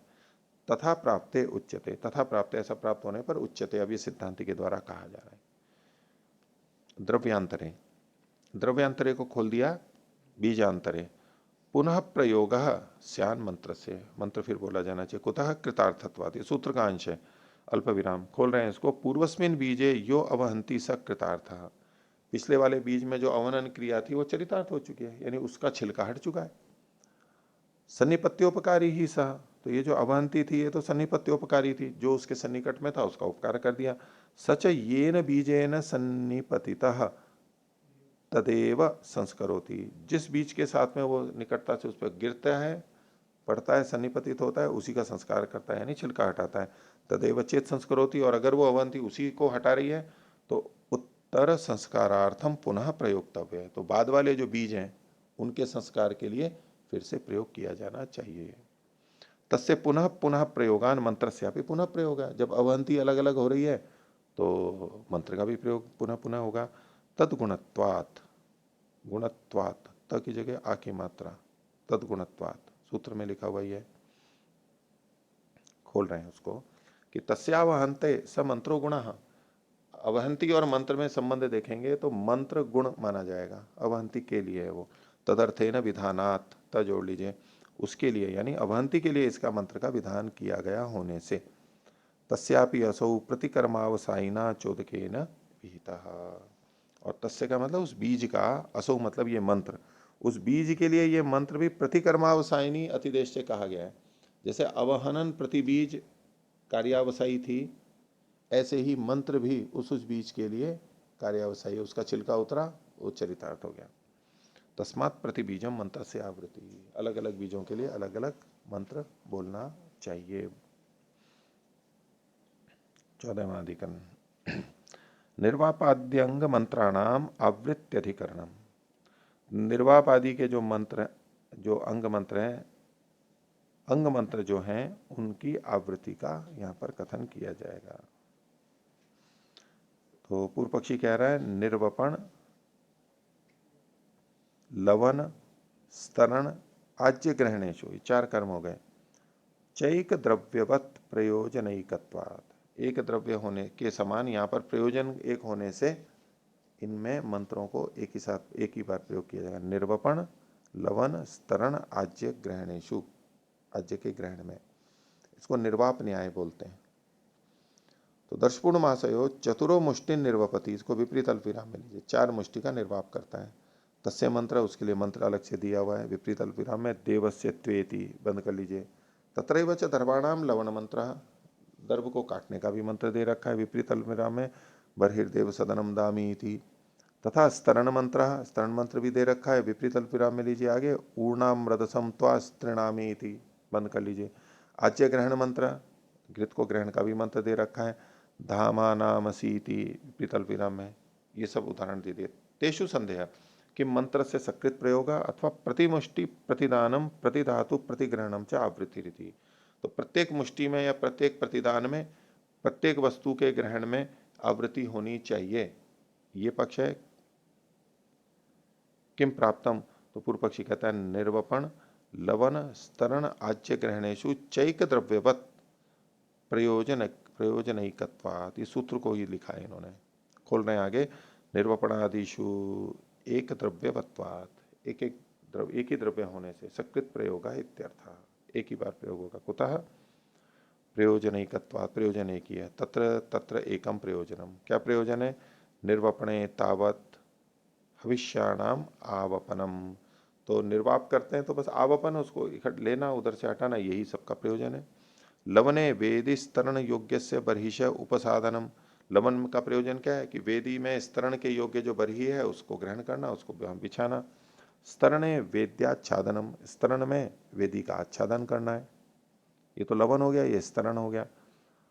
और आज्य ग्रहण याग योग्य से आज्य से उपादानम, और आज्य का जो ग्रहण है तो याग के योग्य जितना आज्य लेना है उसको ग्रहण करना। तो यावता प्रयोजनम तच्चिकीर्षितम, रेफ लगा लीजिए, जितना प्रयोजन है उतना चिकीर्षित है। तदर्थो मंत्र इत्युक्त, उसी के लिए मंत्र कहा गया है। तो जब दोबारा होगा चिकीर्षा तो फिर से मंत्र आएगा। इस पर सिद्धांति कहता है 45वें सूत्र में, द्रव्यांतर बधवा स्यात् तत्संस्कारात्, ये द्रव्यांतर के समान समझना चाहिए, भिन्न द्रव्य के समान वो संस्कार समझना चाहिए। द्रव्यांतर बधवा स्यात् नैक द्रव्यवत, भेद स्याद इत्यर्थ, अलग अलग होगा। कुतः तत्संस्कारात्, उनका संस्कार होने से। ये व्रीह या एकेन मुष्टिना निरुक्ता ते संस्कृता, एक मुष्टि से जो लिए गए वो संस्कृत कर दिए गए। सन्निपत्योपकारकत्वात् निर्वापस्य, निर्वाप जो है वो सन्निपत्योपकारक है, जितने का निर्वाप किया बस उतने का ही होगा। द्वितीय मुष्टिरपि अन्यान व्रीहीन संस्कार होती, निर्वाप से फिर दूसरी मुट्ठी के लिए ले रहा है तो उसका संस्कार होगा। तत्र यदि मंत्रो न प्रयुज्येत है मंत्र कृतेन संस्कारेण तेषाम वर्जनम स्यात्, तो मुट्ठी तो आपने अलग अलग ले ली है वहां पर, लेकिन मंत्र अलग अलग नहीं पढ़ा है तो उसका संस्कार नहीं हो पाएगा। तत्र यदि मंत्रो न प्रयुज्येत, हलंत हटा लीजिए, मंत्र कृतेन संस्कारेण तेषाम वर्जनम स्यात्, मंत्र के द्वारा किया गया जो संस्कार है वो रहित हो जाएगा उससे। एवं सर्वत्र तस्मात् तत्र तत्र मंत्र से आवृत्ति ही, वहां वहां उस मंत्र की आवृत्ति करनी चाहिए। 15वां अधिकरण, वेदी प्रोक्षणांग मंत्रस्य, ये मंत्रस्य है, न हटा लीजिए और ध की जगह यह कर लीजिए। वेदी प्रोक्षणांग मंत्रस्य सकृत प्रयोगाधिकरणम, ये इसको वेदी प्रोक्षण न्याय बोलते हैं, वेदी प्रोक्षण न्याय। तो पूर्व पक्षी कहता है वेदी प्रोक्षणे मंत्राभ्यास अल्प विराम कर्मण पुनः प्रयोगात, वेदी का जो प्रोक्षण करते हैं तो मंत्र का भी अभ्यास करना चाहिए, क्योंकि कर्म का यहाँ पुनः प्रयोग हो रहा है, बार बार हो रहा है। भाष्य में देखिए, वेदी प्रोक्षणम श्रूयते, वेदी का प्रोक्षण ये सुना जाता है। त्रिहि प्रोक्षति, इसको विपरीत अल्प विराम में लीजिए, 3 बार प्रोक्षण करता है। तस्य मंत्र, उसका मंत्र भी कहा हुआ है, ये भी विपरीत अल्प विराम में। वेदी रसी बर्हिष्ये त्वेति, बंद कर लीजिए। तो तत्र चिंत्यते किम प्रत्यावृत्ति मंत्रो अथवा सकृदेवेति, प्रत्येक आवृत्ति में मंत्र करना है, एक बार करना है। किम प्राप्तम, पूर्व पक्षी कहता है वेदी प्रोक्षण मंत्र से अभ्यास, मंत्र का तो अभ्यास करना चाहिए। कुतः कर्मणः पुनः प्रयोगात, भिन्न भिन्न कर्म बार बार कर रहे हैं। यस्मिन् कर्म प्रयोगे उक्तो मंत्र तदर्थो असौ इति गृह्यते विशेषः, बिना विशेष के आवृत्ति नहीं हो सकती। तो जिस कर्म के प्रयोग में ये मंत्र कहा गया था वो तो पूरा हो चुका है, ये विशेष है, ये पहला मंत्र, ये दूसरा दोबारा प्रोक्षण हो रहा है, ये तिबारे हो रहा है, तो मंत्र भी अलग अलग आएगा। तस्मात् आवृत्ति ही। इस पर सिद्धांति कहता है एकस्य वा गुण विधिर द्रव्यैकत्वात् अल्प विराम तस्मात् सकृत प्रयोग स्यात्, बोले एक ही की गुण विधि होगी, एक ही की गुण विधि है ये, द्रव्य के एक होने से, इसलिए एक ही बार प्रयोग होना चाहिए। सकृत एवं प्रयोग कुतः द्रव्यैकत्वात्, खोल रहे हैं उसको, एकम तद वेदी द्रव्यम, वेदी द्रव्य तो एक ही है, द्रव्य एक है, प्रोक्षण 3 बार हो रहा है लेकिन वेदी द्रव्य एक ही है। एकम तद वेदी द्रव्यम सकृत उक्तेन मंत्रेण संस्कृतम, एक बार मंत्र बोल दिया उसी से वो संस्कृत हो गया। तत्र भूयो मंत्रार्थः नास्ति, मंत्र कार्यम नास्ति, फिर मंत्र का और कोई कार्य तो है नहीं। पूर्व पक्षी देख रहा था प्रोक्षण का, ये प्रोक्षण के साथ मंत्र को जोड़ रहा था, उसका संस्कार कर रहा है, इसने कहा ये वेदी का संस्कार कर रहा है, वो तो एक ही बार हो जाएगा, एक ही है। तो तत्र भूयो मंत्र कार्यम नास्ति, पूर्व पक्षी कहता है ननु कर्मद्वारेण मंत्रो द्रव्यम संस्करोति, बोले कि मंत्र जो है वो द्रव्य का संस्कार भी करता है, तो वो प्रोक्षण के द्वारा ही तो करता है, तो प्रोक्षण तो बीच में आएगा ही, प्रोक्षण 3 प्रकार का हो गया, 3 बार हो गया। तो ननु कर्म द्वारेण मंत्रो द्रव्यम संस्करोति तच्च कर्म भिन्नम, और वो कर्म भिन्न भिन्न है। इस पर सिद्धांत कह रहा है त्रोच्यते नैतद भिन्नम, भिन्न नहीं है। आवृत्तिस तस्य गुणः, कर्म एक ही है लेकिन आवृत्ति उसका गुण है, उसको 3 बार करना है। क्यों? क्योंकि कहा क्रियाभ्यावृत्तौ ही कृत्वसुच अर्थः प्रत्ययो अल्प विराम न क्रिया भेदे, ये जो कृत्वसुच प्रत्यय है यहाँ पर सुच किया गया है, तो ये किस में होता है? क्रिया की अभ्यावृत्ति में। तो एक ही क्रिया की आवृत्ति हो रही है, तो यहाँ क्रिया का कर्म का भेद नहीं कहते हैं, वो आवृत्ति में ही ये प्रत्यय आया हुआ है। तो संख्या आया क्रियाभ्यावृत्ति गणने कृत्व सुच, और द्वितीय चतुर्भ्य सुच, सुच हो जाएगा। तो जो भी होगा, लेकिन क्रिया की अभ्यावृत्ति है, इसका मतलब है कर्म तो एक ही है, ये भेद नहीं है। तो क्रियाभ्यावृत्तौ ही कृत्व सुच अर्थः प्रत्ययो न क्रिया भेद तन्मंत्रवत आवृत्ति मच्च कर्तव्यम, तो तत् का मतलब है वह कर्म मंत्र वाला और आवृत्ति वाला करना है, मंत्र भी होना चाहिए उसमें और आवृत्ति वाला भी होना चाहिए।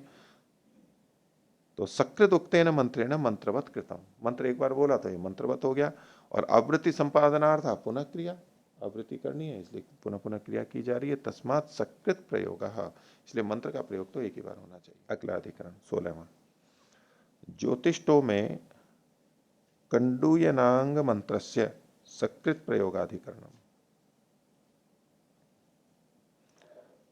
खुजली करते हैं उसके लिए भी अलग से मंत्र है।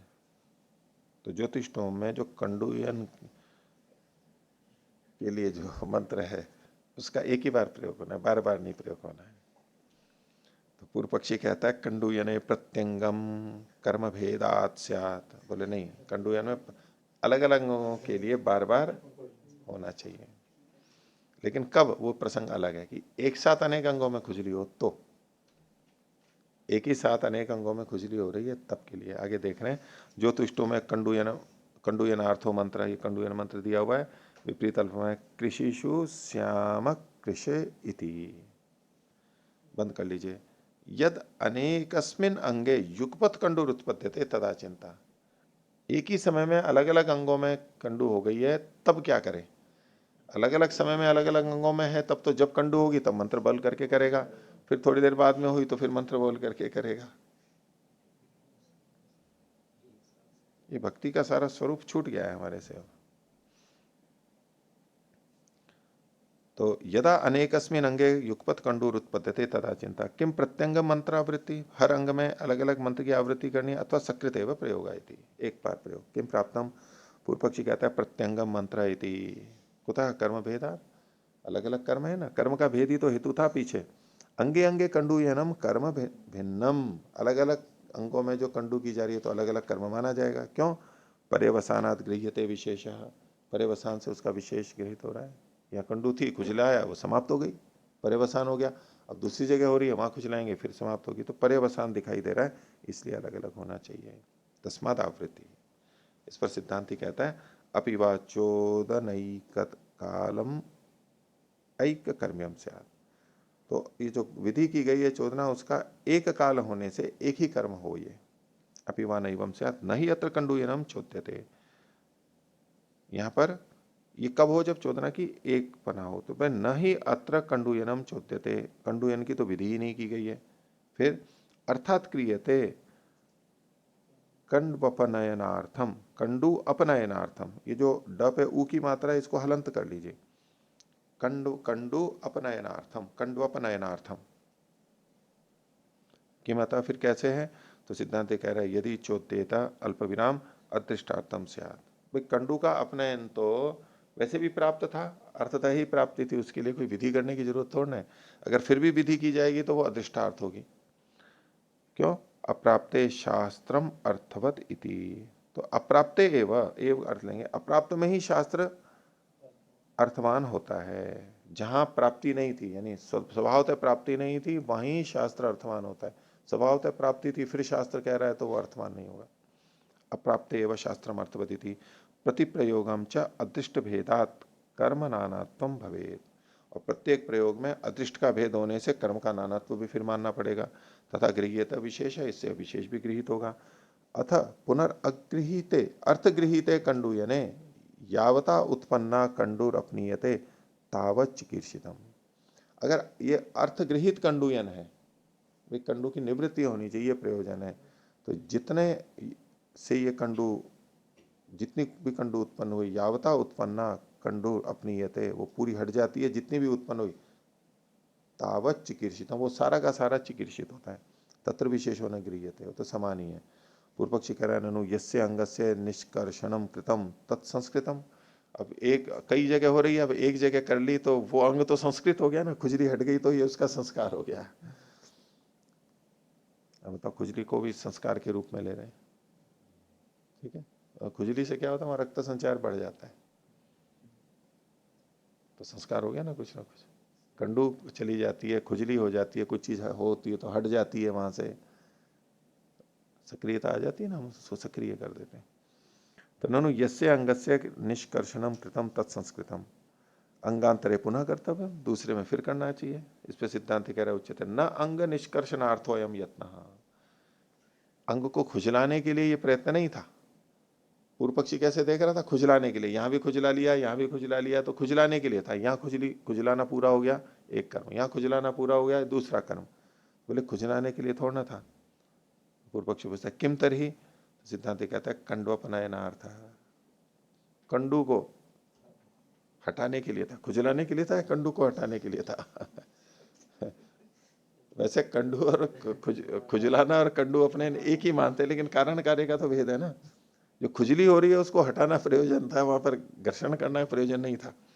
किम तरी कंडवपनयनार्थ, क्यों ऐसा, बोले साच कंडूरात्मनो न शरीर,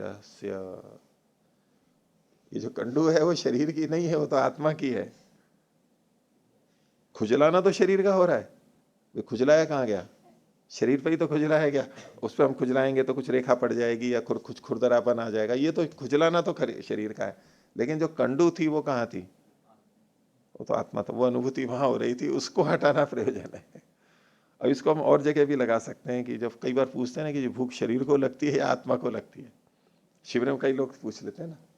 जैसे सुख दुख के बारे में हम क्या कहते हैं, सुख दुख शरीर को होता है या आत्मा को होता है, आत्मा को होता है। तो बोले जी भूख और प्यास किसको लगती है, बोले नींद किसको आती है, शरीर सोता है या आत्मा सोती है। इस तरह के जो प्रश्न आते हैं, ये कंडू के संदर्भ में भी ऐसे ही लेंगे। तो साच कंडूर आत्मन होना शरीर से, कंडू तो आत्मा की है, शरीर की है ही नहीं। तत्र न गृह्यते विशेष है, उसमें कोई भेद नहीं है, चाहे यहाँ की कंडू हो चाहे वहां की कंडू हो, है तो कंडू आत्मा को ही होती है। तस्मात सकृत एवं प्रयोग है, एक ही बार प्रयोग करना है बस। कंडू थी एक साथ कई अंगों में हो गई, मंत्र पाठ किया, अब सारी कंडू हटा दी। एक जगह की हटा भी दी तो अभी पूरी तो कंडू गई नहीं, आत्मा में तो अभी भी है, आत्मा को तो अनुभूति अभी भी हो रही है, तो ये अनुभूति नहीं जाती है इसके। आगे देखिए 17वां अधिकरण ज्योतिषो में स्वप्नाद्यर्थ मंत्राणाम अनावृत्त्यधिकरणम। तो ज्योतिषोम में स्वप्नादि के लिए, सोने के लिए जो मंत्र हैं उनकी अनावृत्ति का अधिकरण है। उसकी आवृत्ति बार बार करे या ना करे। एक तो है कि हर बार सोए तब करे रात को, वो तो ठीक है, वो तो प्रतिदिन करते ही हैं। नहीं तो इसमें आशा की किरण नजर आ रही हो कि एक बार मंत्र पाठ कर दिया अनावृत्ति का है तो अगले अब हमेशा के लिए मंत्र पाठ से मुक्ति नीचे करें ऊपर करें क्या करें, 10 समस्या उठ के आना पड़ता है। तो अनावृत्ति का है ना। लेकिन ये प्रसंग वो है कि अब मंत्र पाठ करके सोए और फिर रात को आंख जग गई, अब फिर सो रहे हैं उस समय फिर से मंत्र पाठ करे या ना करे। तो सिद्धांत कह रहा है कि इसमें नहीं तो नींद 5 बार टूटी, 5 बार मंत्र पाठ करो उस प्रसंग में ये कह रहे हैं। तो देखिए स्वप्न, अच्छा और भी चीजें हैं यहाँ पर, स्वप्न आदि लिखा है ना शीर्षक में। स्वप्न नदी तरण अभिवर्षण अमेध्य प्रतिमंत्रणेषु च एवं, 4 चीजें होंगी। एक तो निद्रा का हो गया, एक नदी का तैरना हो गया, दूसरा है अभिवर्षण, बारिश में हम भीग रहे हैं तो उसके लिए भी मंत्र, नदी को तैरेंगे तो भी मंत्र है, बारिश में भीगेंगे तो भी मंत्र है। और अमेध्य प्रतिमंत्रणेषु, अमेध्य वस्तु को यानी जो गंदी है ग्लानिकर है उसको देख लिया तो भी मंत्र पढ़ने का है। उसमें भी, इनमें भी ऐसा ही होगा, यानी इसमें आवृत्ति का अधिकरण है, मंत्राणाम नहीं अनावृत्ति का है, अनावृत्ति अधिकरण। भाष्य देखिए, ज्योतिषों में स्वप्नार्थो मंत्र, स्वप्न के लिए मंत्र दिया है। विपरीत अल्पिरा में त्वमग्ने व्रतपासीति, इन्होंने यहाँ लिखा है कुतूहल वृत्तिकार ने अग्नि तुम सुजागृही मंत्र दिया हुआ है। विनियोग है मंत्रों का, अलग अलग कर सकते हैं। तत्रैव नदी तरणार्थ, नदी तरण के लिए यह मंत्र है। देवी रापा विपरीत अल्पिरा में लीजिए। तथा अभिवृष्ट से, अभिवृष्ट का मतलब भीगना बारिश में, उसका मंत्र है विपरीत अल्पविराम में उन्नति रोजो धत्ते, बंद कर लीजिए। अमेध्य प्रतिमंत्रणश्च, अमेध्य के प्रतिमंत्रण को कहा अबद्धम चक्षुरिति, बंद कर लीजिए। स यदा पुनः प्रतिबुद्ध स्वपिति, फिर से जग करके सोता है एक ही रात में, और अथवा अनेक स्रोतसम, ल की जगह स कर लीजिए, अनेक स्रोतसम व नदीम तरती, ऐसी नदी है जिसमें अनेक स्रोत हैं। अब एक है तो एक ही नदी, लेकिन एक जलधारा यहाँ आ रही है, बड़ी लंबी नदी है तो एक धारा यहाँ आ रही है, बीच में जमीन है, फिर धारा आ गई फिर जमीन है, ऐसे। वहां सप्तऋषि भी है ना ऋषिकेश में, सप्तसरोवर नहीं सप्तऋषि, सप्तऋषि होता है ना वहाँ। वो कहते हैं कि धाराएं थी, उनके बीच की जगह में एक ऋषि यहाँ बैठते थे, एक वहां बैठते थे, एक वहां, ऐसे 7 ऋषि वहां पर नदी के बीच में बैठ करके साधना करते थे। हरिद्वार में, हाँ हरिद्वार में सप्तऋषि लोग जाते हैं देखने, प्रसिद्ध है। सप्तगंगा होगी जो भी। तो खैर ये अलग अलग धाराएं होंगी। तो अब मंत्र शुरू में पढ़ करके पूरी नदी को पार कर जाए, या तो एक धारा को पार किया फिर दूसरी धारा फिर तीसरी धारा, सब जगह मंत्र पढ़े। तो अनेक स्रोत संवा नदीम तरती, आगे है संतानेन व अभिवृश्यते, न को हटा लीजिए, संतानेन व अभिवृश्यते, मतलब वो अलग अलग बारिश हो रही है, पहले थोड़ी सी हो गई फिर हो गई फिर रुक गई फिर हो गई, तो जब जब एक बार भीग लिए फिर बारिश आने लग गई फिर मंत्र पढ़ो, फिर रुक गई फिर आने लगी फिर मंत्र पढ़ो। अनेकम व अमेध्यम एक कालम पश्यति, एक ही समय में अनेक अमेध्यों को देखता है, अनेक समय में अमेध्यों को देखता है, तब तो अलग अलग मंत्र होगा ही, लेकिन एक साथ अनेक अमेध्य देख लिया उसने, तो एक अमेध्य देखा तो उसके लिए मंत्र, दूसरा अमेध्य देखा तो उसके लिए मंत्र, वहां अनेक मंत्र बोले या एक ही बोले। तत्र चिंता किम मंत्र से आवृत्ति ही अथवा सकृदेव प्रयोग है, तत्र विशेष ग्रहणाद आवृतो प्राप्तायाम उच्यते, विशेष का ग्रहण हो रहा है अलग अलग, तो आवृत्ति की प्राप्ति हो रही है, तो इस पर सिद्धांति कह रहा है, पूर्व पक्षी ने ये कहा आवृत्ति होनी चाहिए, तो इसमें सिद्धांति कह रहा है स्वप्नादिशु चैवम, स्वप्नादि में भी ऐसे ही लगाना चाहिए। कैसे? यथा कंडुयन सकृत प्रयोग इत्यर्थ, पिछले अधिकरण में कंडुयन में एक ही बार होता है, ऐसे ही। कृष्णाम रात्रिम असौ उद्देश्य स्वप्न मंत्रम प्रयुंक्ते अल्प विराम नई काम निद्राम, ये जो मंत्र का प्रयोग करते हैं तो पूरी रात्रि को के स्वप्न को ध्यान में रखते हुए, पूरी रात्रि को ध्यान में रखते स्वप्न मंत्र को बोलता है, न कि एक एक निद्रा को, टुकड़े वाली निद्रा को ध्यान में रखें। तथा सर्व स्रोतांशी तितीर्षु, और सब स्रोतों को तैरने वाला भी एक ही साथ मंत्र बोलता है, इच्छा जो थी उसकी शुरू में। सर्व अभिवर्षाणी, सर्वाभिवर्षाणी, जितनी भी बारिश होने वाली है अलग अलग उस सब में, और सर्व अमेध्यानी, सभी अमेध्यों को सोच करके वो मंत्र को बोलता है। युगपत सर्वेशाम उपगमात, द की जगह प कर लीजिए, युगपत सर्वेशाम उपगमात, एक साथ ही सबको प्राप्त हो जाने से तत्र न गृह्यते विशेष है, तस्मात अनावृत्तिर मंत्र से है, इसलिए मन की मंत्र की आवृत्ति इसमें नहीं होगी। अगला अधिकरण 18वां, प्रयाण मंत्र से सकृत प्रयोगाधिकरणम। तो प्रयाण मंत्र यानी चलने वाला, उसमें एक बार करना है, बार बार नहीं। ध्यान रखा है वैसे, बार बार नहीं। तो सिद्धांति कह रहा है प्रयाणे तु आ अर्थ निवृत्ते, प्रयाणे त्वार्थ निर्वृत्ते, व्री पे रेफ लगा लीजिए, आ अर्थ निवृत्ते, जब तक प्रयोजन पूरा नहीं हो जाता है तब तक वो एक ही माना जाएगा। भाष्य, दीक्षित प्रस्थित प्रयाण मंत्र, जो दीक्षित हो चुका है उसके लिए है, ये सबके लिए नहीं है। प्रस्थित है, वो चल रहा है मान लो, उसका प्रयाण मंत्र होता है। कौन सा है? भद्रादभिश्रेय प्रेहीति, बंद कर लीजिए। तो तत्र विचार्य थे कि विश्राम में पुनः पुनः प्रतिष्ठमानो मंत्रम प्रयुंजिता, विश्राम किया फिर प्रतिष्ठमान हुआ, कार्य में प्रवृत्त हुआ तो फिर मंत्र पढ़े, जब जब विश्राम करे फिर उठे फिर मंत्र पढ़े। उत सकृदेव आदौ इति, अथवा सबके एक बार सबसे पहले पढ़ ले। तो विशेष ग्रहणात प्रतिप्रस्थानम इति, स की जगह प्र कर लीजिए, विशेष ग्रहणात प्रतिप्रस्थानम इति प्राप्त है। क्योंकि विशेष ग्रहण है, पहले विश्राम किया फिर उठा, ऐसे बार बार हो रहा है, तो प्रतिप्रस्थान में मंत्र की प्राप्ति हो रही है। ऐसा प्राप्त होने पर उच्चते, सिद्धांति के द्वारा कहा जा रहा है प्रयाणे तु अर्थ निर्वृत्ते है। सूत्रकांश है, खोल रहे हैं, अर्थम असो उद्देश्य प्रतिष्ठते, किसी विशेष प्रयोजन को ध्यान में रख करके वो कर्म में प्रवृत्त होता है। आ अर्थ निर्वृत्ते है तस्य प्रस्थाना भी संबंध, उसके प्रस्थान का संबंध कहां तक होता है? अर्थ की निवृत्ति पर्यंत। आ अर्थ निवृत्ति, तस्मात् सकृदेव प्रयोक्तव्य, इसलिए एक ही बार करना चाहिए।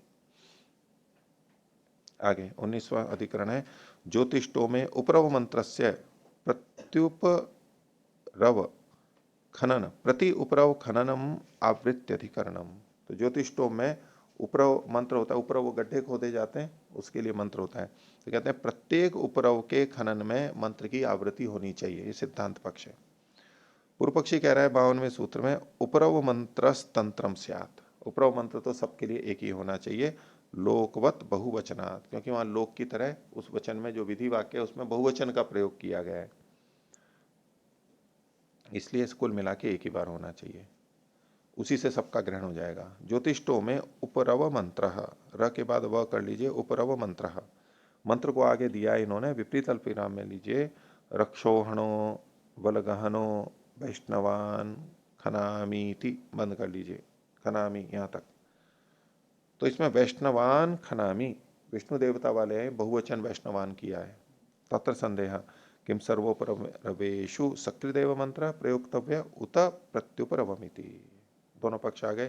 किम प्राप्तम, पूर्व पक्षी कहता है उपरव मंत्र तंत्रम स्यात्, उपरव मंत्र तो तंत्र होना चाहिए एक बार, उसी को खोल दिया सकृदेव प्रयोक्तव्य, कुतः बहुवचनात्, बहुवचन होने से। कैसे बहुवचन? बहुवचनान तो अयम वैष्णवान खनामीति, इसको विपरीत अल्पविराम में लीजिए, वैष्णवान पे केंद्रित है। यदि प्रत्युपरवम प्रयुज्येत, अगर प्रत्येक उपरव में प्रयोग किया जाएगा मंत्र को, एकस्मिन बहुवचनांताभिधानम न साधयेत, ये तभी होगा जब प्रत्येक उपरव में प्रयोग करेगा, और एक में बहुवचनांत का कथन सिद्ध नहीं होगा। लोकवत यथा लोके एकस्मिन अर्थे बहुवचनम न प्रयुंजते, एक वचन में बहुवचन का प्रयोग होता नहीं है लोक में। अपि च सकृत उक्ता एवं शक्नोति, इसके बाद में कुछ जोड़ लीजिए, नीचे लिख लीजिए, सकृदेव अपि च सकृत उक्ता एवं शक्नोति सर्वोपरवान अभिधातुम, सर्वोपरवान अभिधातुम पूर्ण विराम, सर्वोपरवान अभिधातुम पूर्ण विराम। अब उसके बाद फिर शक्नोति लिखिए। तो कहते हैं अपिच सकृत उक्ता एवं शक्नोति सर्वोपरवान अभिधातुम, एक बार बोला जाने पर भी सब उपरवों को कह सकता है वो। और शक्नोति चेत आवृत्ति अनर्थिका, और जब समर्थ है तो आवृत्ति व्यर्थ है, तस्मात सकृत एवं प्रयोक्तव्य है। पूर्व पक्ष हुआ। सिद्धांति कहता है न अल्प विराम सन्निपातित्वात्, अल्प विराम सन्निपाति कर्मणाम विशेषाग्रहणे कालैकत्वात् सकृत वचनम, तो निषेध कर दिया सन्निपाति होने से, उसके निकट होने से। असन्निपाति कर्मणाम, जो असन्निपाति कर्म होते हैं उनके विशेष का अग्रहण होने से, कालैकत्व होने से सकृत वचन यहां पर हो जाएगा। वहां पर सकृत वचन होगा, यहां तो आवृत्ति होगी। तो नैव तंत्रम स्यात्, तंत्र नहीं होना चाहिए, कुतः सन्निपातित्वात्, सन्निपातित्व सूत्र का अंश है, खोल रहे हैं आगे। सन्निपाति खनन कर्म, ये जो खनन कर्म है ये सन्निपाति है, कैसे सन्निपाती है? खोल रहे आगे, येनोपरवेण सन्निपतितम तदर्थम एवं विज्ञायते। जिस उपरव के पास वो सन्निपतित है, वो कर्म, उसी के लिए वो जाना जाता है कि ये खनन किसके लिए? इस उपरव के लिए। दूसरा खनन किसके लिए? इस उपरव के लिए। मंत्रोपि चायम मंत्रांतेन कर्मादि सन्निपातात। और ये जो मंत्र भी है ये भी उसी से जुड़ेगा, क्योंकि मंत्रांतेन कर्मादि सन्निपातात, मंत्र के अंत से सन्निपाती होने से। मंत्र कर्म मंत्र के अंत से प्रारंभ होता है, मंत्र पूरा होने पे। अतो यस्योपरवस्य अयम मंत्र सन्निपतितः तस्यैव मंत्रकारितः संस्कारो अल्प विराम न सर्वेशम। तो जिस उपरव के पास में ये मंत्र सन्निपतित है, उसी का ही मंत्र से कारित संस्कार हो पाता है, न सर्वेशम, सबका नहीं होता है। अतो न सकृत प्रयोक्तव्य, इसलिए सकृत नहीं प्रयोग करना चाहिए। आगे ये सूत्र लिखा है इन्होंने, असन्निपाति कर्मणाम विशेषाग्रहणे कालिकत्वात् सकृत वचनम। आगे कह रहे हैं ये तो असन्निपाति कर्मणाम मंत्राः, असन्निपाति मंत्र के जो कर्म है वे, यथा उदाहरण दे रहे हैं सुब्रह्मण्य आह्वाने, सुब्रह्मण्य आह्वान में ये मंत्र है, विपरीत अल्पविराम में लीजिए आगे, देवा ब्रह्माण इति औपवसत्थे अहने, औपवसत्थे दिन में ये होते हैं, तेषाम एक कालत्वात् अगृह्यमाण विशेषाणाम सकृत वचनम स्यात्। तो एक ही काल है और उनमें कुछ विशेषता नहीं दिखाई दे रही है, इसलिए उनका एक ही बार कथन हो जाए। पूर्व पक्षी कह रहा है यत्तु न बहुवचनांत एकस्य अभिधायक इति। मैंने कहा था कि बहुवचनांत जो है एक का विधायक होता ही नहीं है, तो इस पर सिद्धांति कह रहा है प्रातिपदिक का अर्थो अभिहित, यहाँ तो केवल प्रातिपदिक कहा गया है। वैष्णवान में ये विष्णु देवता से संबंधित है, बस ये प्रातिपदिक जो है विभक्ति को छोड़ करके, बोले तो प्रातिपदिक कहा गया है, तो प्रातिपदिक का अर्थो अभिहित। आगे विभक्त्यर्थश्च कर्मत्वम, विभक्त्यर्थ क के बाद में त कर लीजिए, जो विभक्ति है यानी द्वितीय का जो बहुवचन है ये शस, तो विभक्ति का अर्थ जो है यहां पर वो कर्मत्व है। कर्मत्व कैसे आएगा? अगत्य और कोई गति नहीं है वहां पर, तो कर्मत्व तो आ जाएगा। अब प्रत्यय में कर्मत्व भी था लेकिन वचन भी था, उसके लिए आगे क्या, वचनार्थ केवलो ना भी था, केवल वचनार्थ ही तो नहीं हुआ, प्रत्यय को हमने व्यर्थ नहीं किया, कर्मत्व तो फिर भी ले लिया है। सच नैव अभिधानम अर्हति, स मतलब वह जो वचनार्थ है, वचन का जो अर्थ है वो यहाँ पर अभिधान के योग्य नहीं है। क्यों? अभिधायक से शब्द से अभावात, अभिधायक शब्द ही नहीं है यहाँ पर वचन के लिए। एकस्यैव वा पूजार्थे बहुवचनम, क्यों ऐसा है? क्योंकि एक के लिए भी पूजा के लिए बहुवचन का प्रयोग हो जाता है। अब ये जो बहुवचन है ये पूजार्थ हो गया, अब ये वचनार्थ नहीं हुआ, बहुवचन के लिए नहीं लगेगा, इसलिए तस्मात् अविरोध है, इसलिए कोई विरोध नहीं है, बहुवचन तो ऐसे संगत हो गया। 20वां अधिकरण हविष्कृत आह्वान अधिगु प्रैषादीनाम आवृत्त्यधिकरणम। तो 20वां सूत्र ये क्या कह रहा है? हविष्कृत एक चीज हो गई, हविष्कृत आह्वान एक हो गया, फिर अधिगु प्रैष, ये दो चीजें यहां पर लिखी हैं, नीचे भाष्य में और भी चीजें लेंगे। तो हविष्कृत आह्वान अधिगु प्रैषादीनाम आवृत्त्यधिकरणम, 54वां सूत्र है सिद्धांति का। हविष्कृत एक चीज हो गई, अधिगु दूसरी हो गई, पुरोनुवाक्या तीसरी हो गई, और मनोतस्य, मनोता ये अलग हो गई, मनोतस्य आवृत्ति काल भेदात से, इनकी आवृत्ति होनी चाहिए काल का भेद होने से, काल अलग अलग है, आवृत्ति करेंगे। तो सिद्धांति कह रहा है 54वें सूत्र में काल भेदात स्यात्, काल का भेद होने से आवृत्ति होवे। अब इस सूत्र को दो तरह से ये देख रहे हैं। पहला तरीका है इदम सूत्रम पूर्व सूत्र प्रत्युदाहरणार्थम, पिछला जो सूत्र था उसका प्रत्युदाहरण है, विपरीत करके। पिछले में क्या था? प्रति उपरव खनन की आवृत्ति होगी, नहीं, पूर्व सूत्र में देखिए 53वें सूत्र में कालिकत्वात् ये हेतु दिया गया है, तो उसका प्रत्युदाहरण है ये। भाई कालिकत्वात् क्यों पढ़ा गया है यहां पर? हाँ, वहां काल का एकत्व था, काल का एकत्व क्यों पढ़ा गया उस सूत्र में? कि जब काल का भेद होगा, ये उसका उदाहरण देने के लिए, नहीं प्रत्युदाहरण, ये व्याकरण की दृष्टि से ही उसी शैली में। तो एकदम सूत्रम पूर्व सूत्र प्रत्युदाहरणार्थम कालिकत्वादिति किमर्थम, जो एक एक पद का करते हैं ना, क्या बोलते हैं? पद प्रतिपद नहीं, पदकृति नहीं,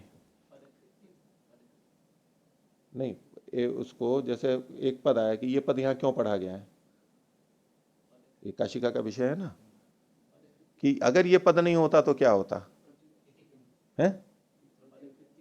पदकृत्य बोलते हैं ना इसको, पदकृत्य, हाँ। तो उस तरह से ये है। तो कालैकत्वादिति किमर्थम, तो हविष्कृत अत्रिगु पूर्वनुवाक्या मनोताया आवृत्ति काल भेदात स्यात्, काल के भेद से आवृत्ति होगी।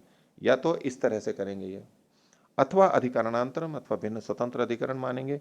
कैसे, वो आगे बता रहे हैं। पहला उदाहरण दे रहे हैं, ज्योतिष्टो में प्रति प्रतिसवनम सवनीया पुरोडाशा, अल्प विराम, पूर्ण विराम हटा दीजिए, तेषु हविष्कृत आह्वानम।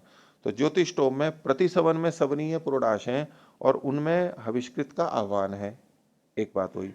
दूसरा, वाजपेयी क्रतुपशव प्राजापत्याश्च, वाजपेयी में क्रतु पशु होते हैं, वो कैसे होते हैं, प्राजापत्य पशु होते हैं, प्रजापति देवता वाले, अल्प विराम, पूर्ण विराम हटा दीजिए, तत्र अद्रिगु प्रैश, वहां पर अद्रिगु प्रैश की प्राप्ति हो रही है। तीसरा है कृष्ण ग्रीवयो पुरोनुवाक्या मनोता सूक्तम च, तो कृष्ण ग्रीवा के विषय में पुरोनुवाक्य मनोता सूक्त है वहां पर। तो तेषु चिंता, इनमें क्या चिंता है, किम तस्य तस्य सकृत प्रयोग है अथवा आवृत्त्याइति, एक साथ प्रयोग होगा, आवृत्ति से होगा। कुतः काल भेदा, इनमें काल का भेद होता है। प्रातः सवने यत हविष्कृत आह्वानम अध्रिगु प्रैशश्च है, अच्छा ऊपर देखिए, सहत्व सहत्वानुग्रहाय सकृदिति प्राप्त है, ठीक है, यहीं पर है।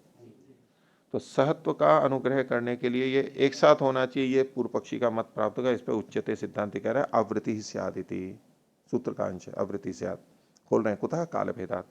प्रातः सवने यथ हविष्कृत आह्वानम, प्रातः सवन में जो हविष्कृत आह्वान है और अध्रिगु प्रैश तस्य काल भेदात गृह्यते विशेषः, यह कोवा, काल का भेद होने से विशेष होता है। आगे बता रहे हैं, प्रातः सवनीयानाम पुरोडाशानाम अयम हविष्कृत क्रतुपशूनाम च अध्रिगु रीति।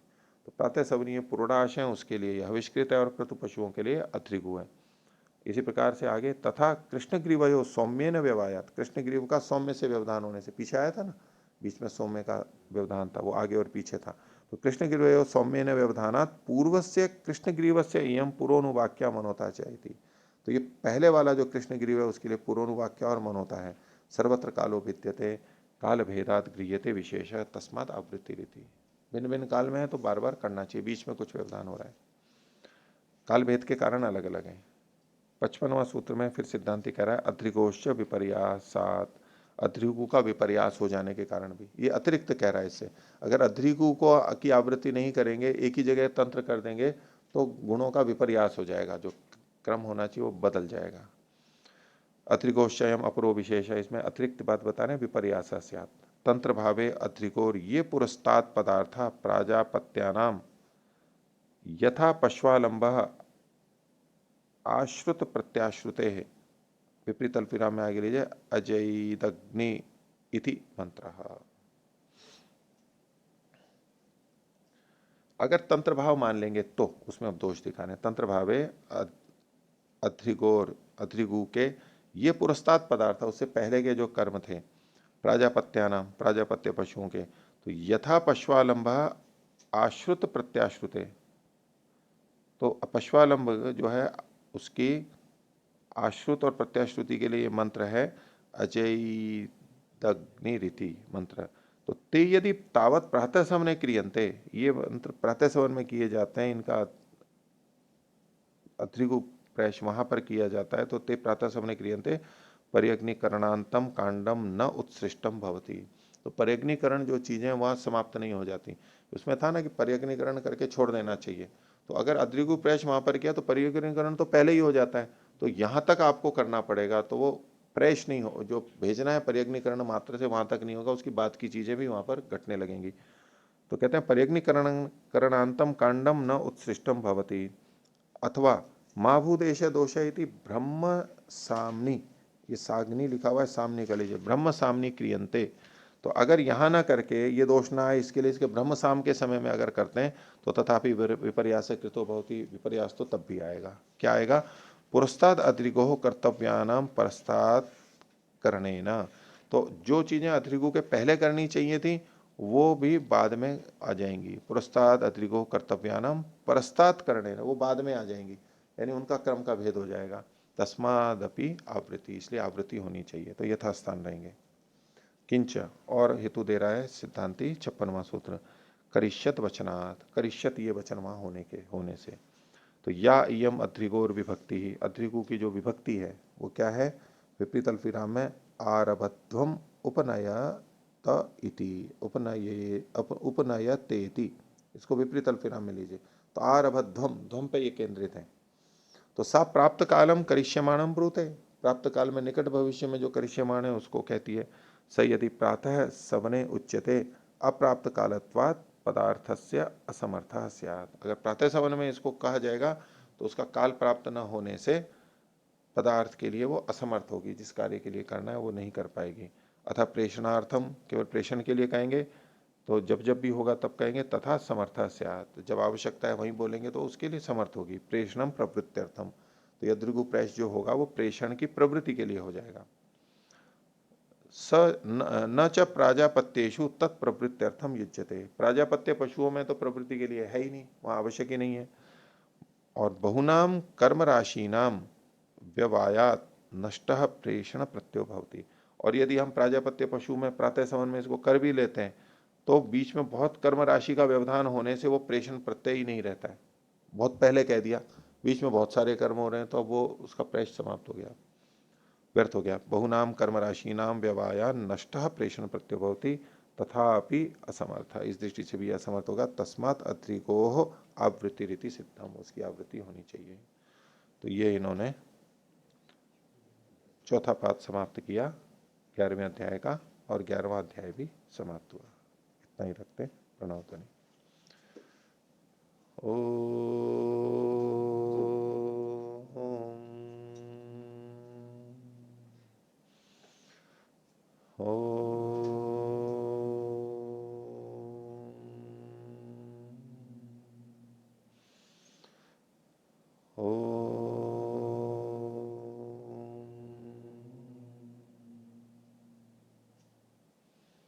सभी को सदर अभिवादन। ओम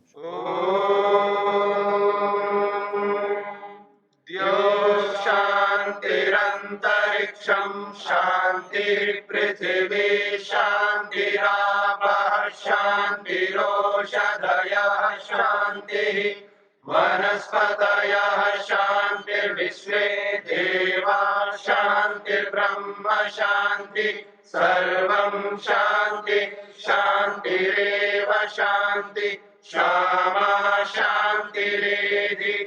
ओम शांति शांति शांति।